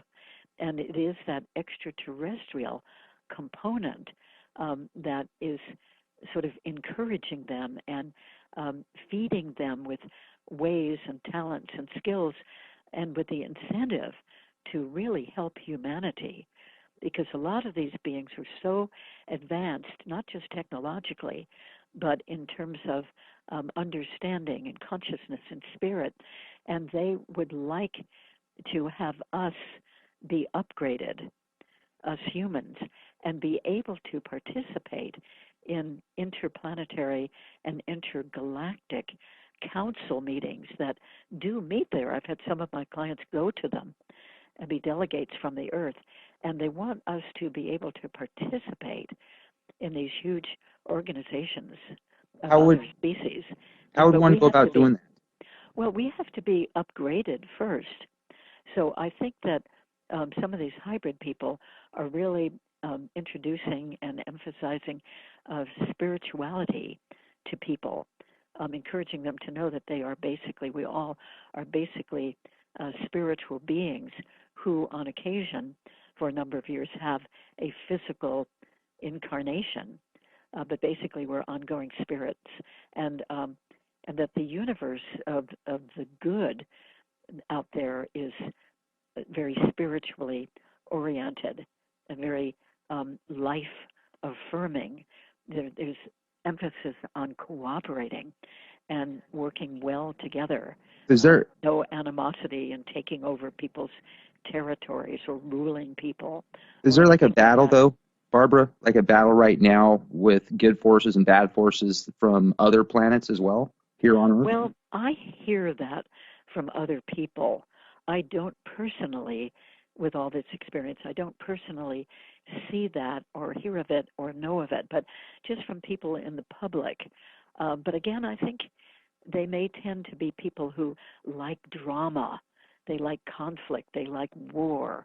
I mean, look at all the war movies and the movies of killings that we have and blowing up things and enemies. And Right. I mean, this is really terribly dysfunctional as far as I personally am concerned. Just my opinion. I know it's not others, but I mean, that is emphasized so much. So I think that with that emphasis in War of the Worlds and, you know, all these dramas in movies and the movie Alien with horrible beings coming, you know, to take over humanity. I mean, it's no wonder that some people think things like that there may be some sort of war going on between groups of species and other species. I frankly don't know if that's true. That just doesn't come across through my work at all. But I, you know, have to let people have their opinions. I just can't add to that in any way. Sure. I know that there's a variety of beings, and they have a variety of agendas as far as human beings are concerned. I feel very convinced about that. But I don't even necessarily have any indication that those beings with very different agendas and morals and so forth, that they are warring against each other. I just simply don't know. Well, that, you know, actually kind of surprises me because I have heard so much on the other spectrum. However, you talk to people every day and you have firsthand encounters with people that claim abductions, and you yourself have had some, sounds like, fascinating experiences. Oh, yes, I have. I'm grateful for them. Absolutely. Absolutely. And we're grateful that you made it on here tonight, Barbara. Thank you so much. Well, thank you. And it's very nice to share. I really like to help, you know, more people to know about these things because I'm convinced they're very real, and they still seem impossible from many people's points of view. But I think that gradually overall, we're more and more as a human species, you know, realizing about other dimensions and about other lifetimes and other intelligent beings existing in other places. And it's really a very fascinating reality that we're in, even though we don't know about so much of it. Right, absolutely. And we're learning more every day. Science is rewriting itself on a daily basis as well as history. So it's Yes, quite it's fascinating. wonderful that science is coming along, and physics and astronomy, and even um, technology. My goodness. And, it may be that a lot of our advanced technology in many, many different fields, not just the internet, but may, have come from some of the extraterrestrial technology. And that reminds me to say that some people seem to not have actual abductions, but they have occasional downloading of information from these extraterrestrial beings. And some of those people, in life here are inventors and scientists, and they can figure out the information that's given to them and find a way to put it into practical application.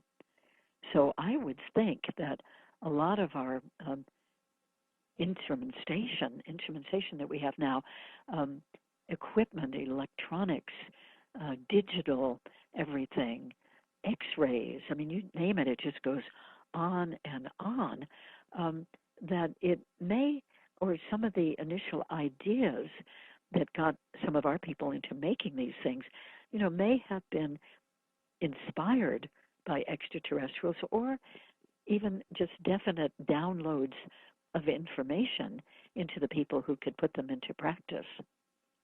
Yeah, I wonder where Nikola Tesla got his information from. Oh, I know. Yeah, he was so brilliant. And Wilhelm Reich, too, is another one. And of course, people here, just weren't really receptive about that. Right. It was, too much. Didn't Or he get maybe, locked up? Didn't the government lock him up for some bogus claim? Wilhelm Reich was, yes, he was Yeah. imprisoned for quite a number of years. I think he even died in prison, but he knew about orgone energy. He knew about everything being energy, excuse me, and energy in the whole universe, and everything is connected with this energy, and that this free energy is full of all kinds of helpful capacities, healing capacities, for instance. And he was way ahead of his time. And other human beings didn't like that. They were threatened. I guess their work looked much more rudimentary comparatively. And the same with Nikola Tesla. I mean, he was so brilliant and came up with so many new inventions and new understandings, and really had the method for free electricity for us all. But then, as I've read and heard, Thomas Edison and the people backing him were brilliant too. But they took the same ideas and found ways to run it through wires so that we could make fortunes out of supplying electricity, whereas Nikola Tesla had a way to provide it absolutely free to everyone.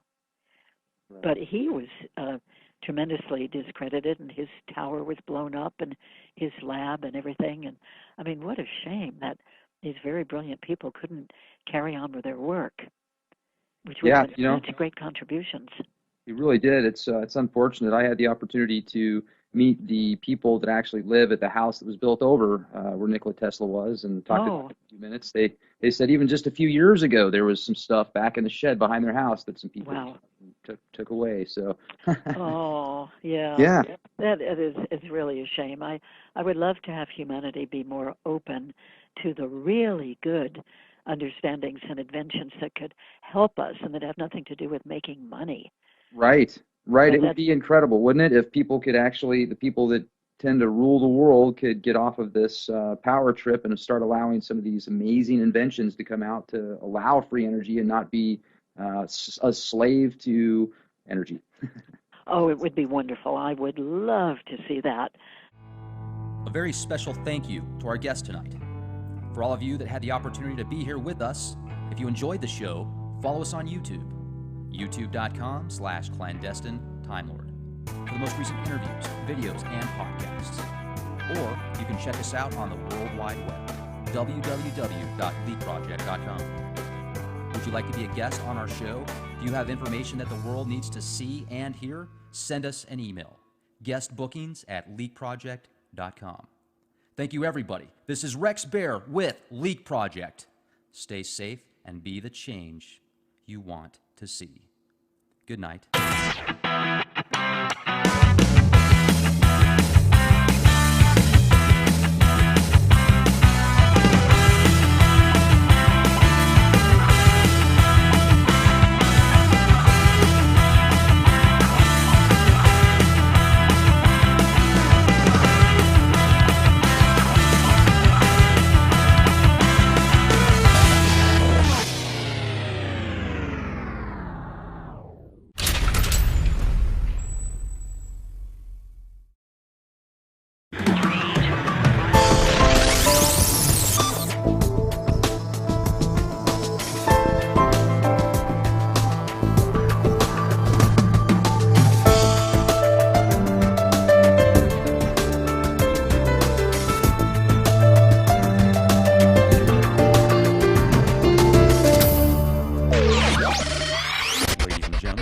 Inside the board and free from the hive mind, this is Rex Bear hosting Leak Project.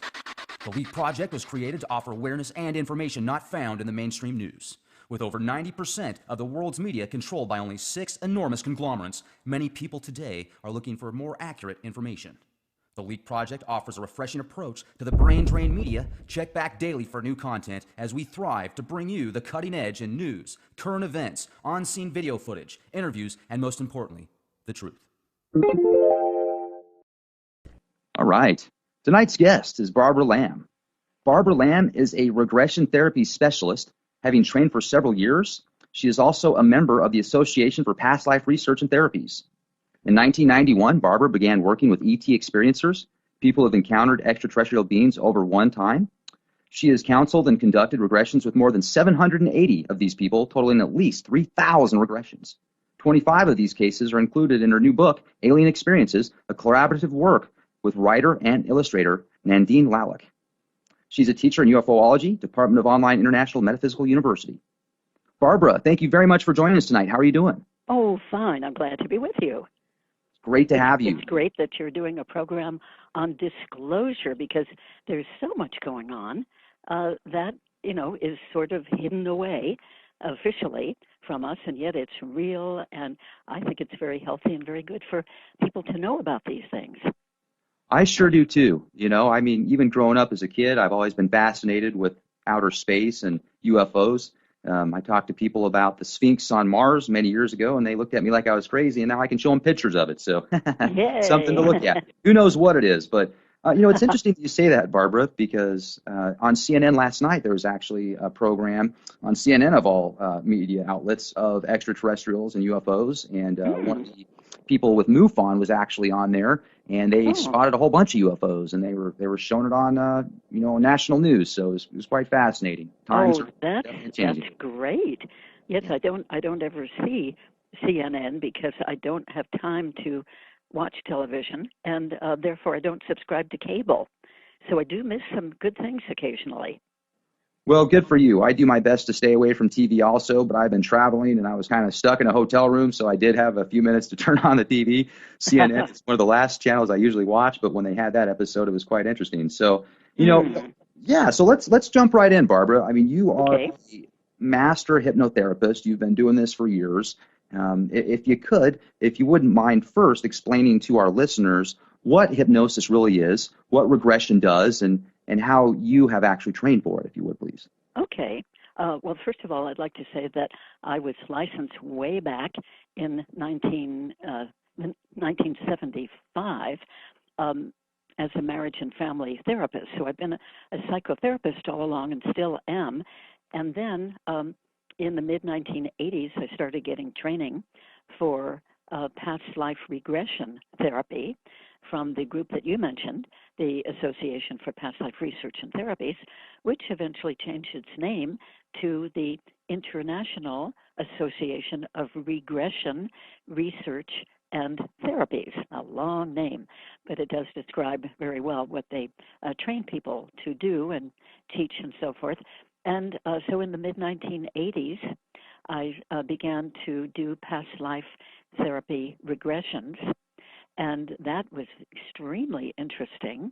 And the reason that I went into that part of the work is that I had been traveling, notably in Egypt and in Peru in the earlier 1980s, and I was having what I later called spontaneous past life recalls. In other words, I would be in a certain place and consciously awake, during the daytime, and I would notice that certain memories that seemed like very clear, powerful memories would come up in me of having been there in that location long ago as a different person. So up to that point, I hadn't really thought about reincarnation or didn't even know about regressions or anything. And but I kept thinking more about could it be possible that we really have previous lifetimes, and maybe even many of them, as people who are very different than ourselves. For instance, I was an Egyptian man in one of these recalls, and I was a black African native man in another one, and I was a Peruvian young man in another one. And, I began to really wonder about this and think that there must be some way that this could be used therapeutically to help people, particularly when these recalls came up with strong emotion. And fortunately, I heard about the Association for Past Life Research and Therapies, and that they were offering a conference, which I went to, was very impressed with the therapists who were doing this work. And then they were offering training. So I, at that point, 1984, began 5 years of intensive training to be a regression therapist. So over all these years, I've regressed a few thousand people to previous lifetimes. And it's been done for a serious purpose, to find out the source of a problem that they might have, or a belief that was really strong and was getting in their way, or maybe the source of fears or phobias and so forth. So I found it a very helpful therapeutic modality.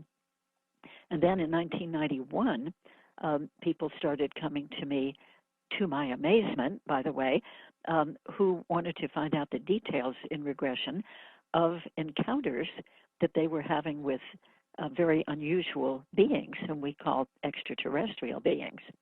So since 1991, I've regressed more than 1,100 people to details of their extraterrestrial encounters.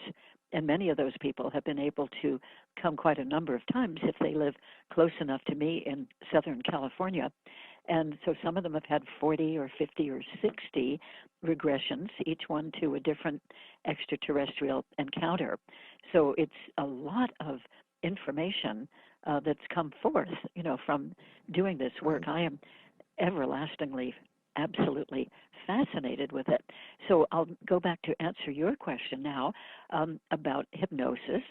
Hypnosis is a very simple thing, really. It's just helping somebody to get into a nice state of very deep relaxation. And the testing on these things have shown that when a person is being hypnotized, they go from the ordinary awake conscious state that we're in so much of the time when we're awake, and that's the beta state of brainwave activity. And then when a person gets more focused or really sort of lost in what they're focused about, they go into what we call the alpha state of brainwave activity. And alpha state is something that you and I and everybody experiences many times every day. For instance, when we're just waking up in the morning and we're, just coming out of sleep and we're barely conscious, that's the alpha state. Likewise, when we're going to sleep at night, we're in that alpha state as we're sort of drowsing off and then going into sleep. And the theta state is even a deeper state of relaxation where we're barely aware of anything going on around us. And we're very concentrated on whatever that is. that we're focused on in our minds. And when we get busy, any of us, on the computer or reading a book and we're just lost in it, just totally focused in it, we might not even notice somebody else coming in and out of the room.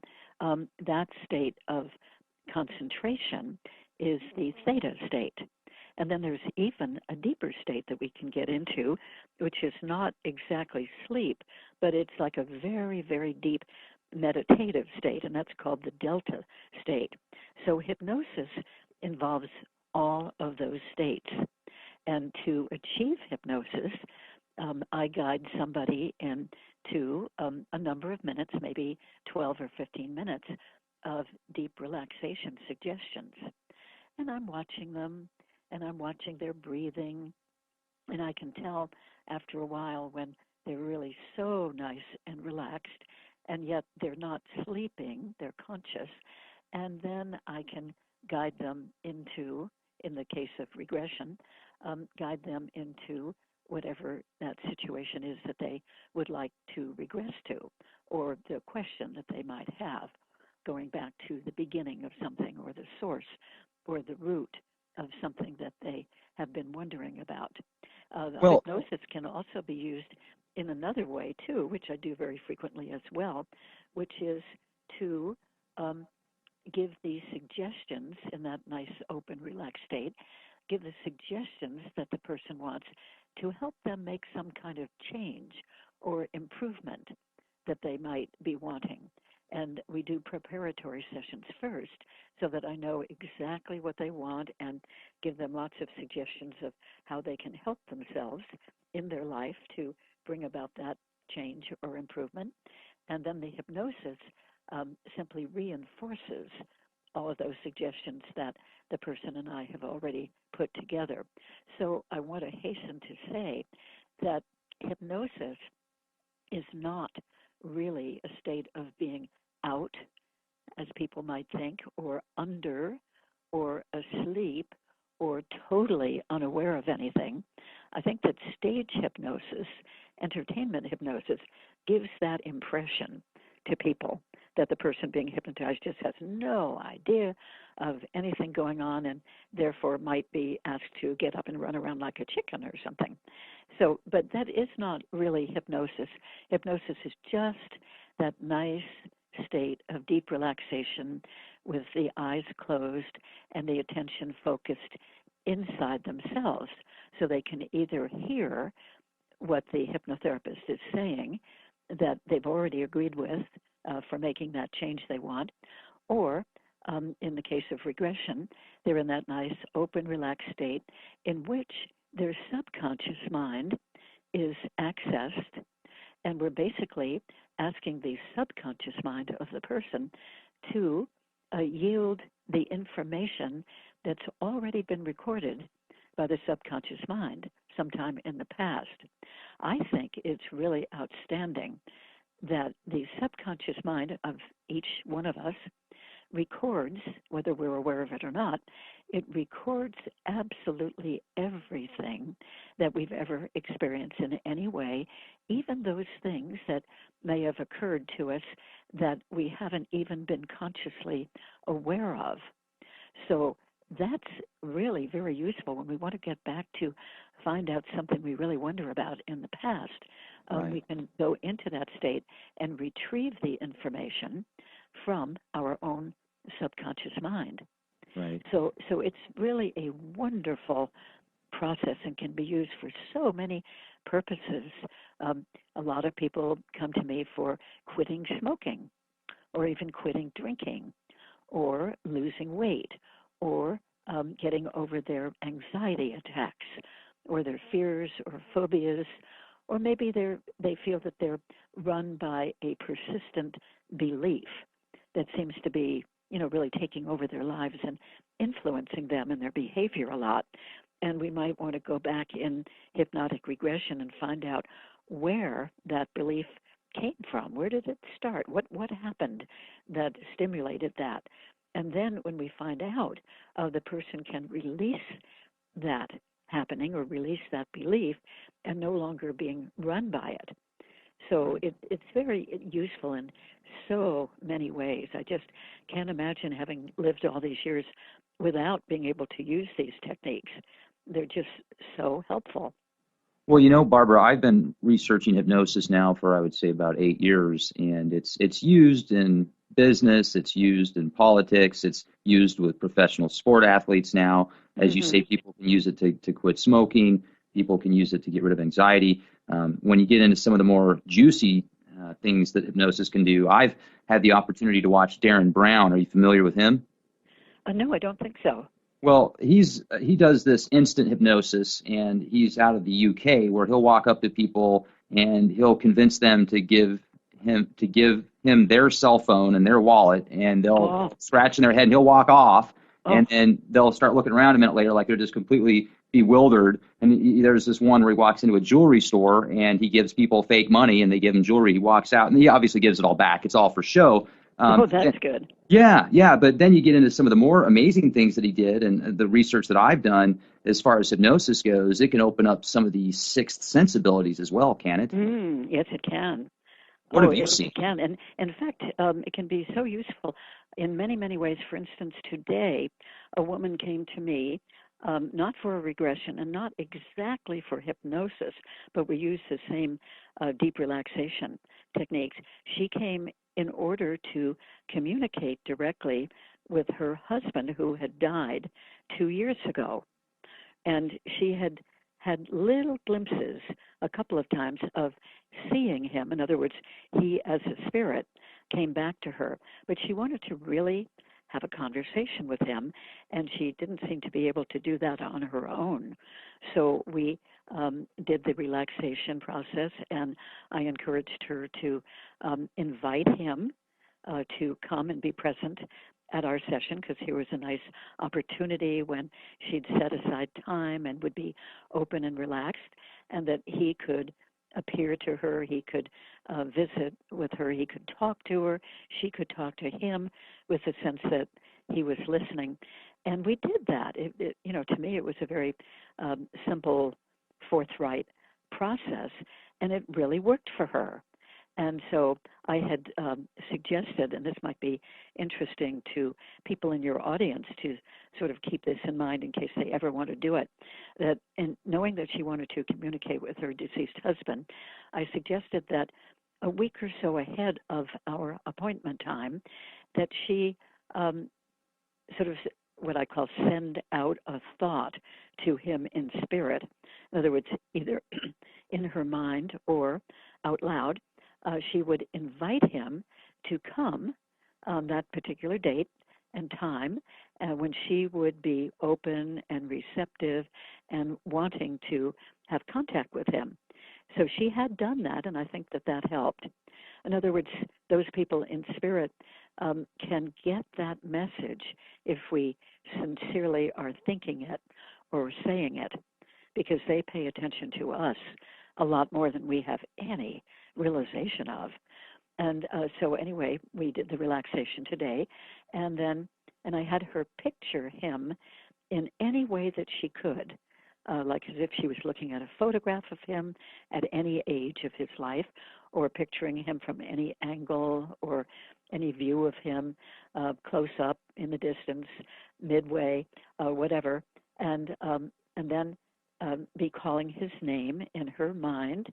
And he came. He came as a very bright light. That was what her awareness was, with her eyes closed, and a sense of presence. And then she could hear telepathically in her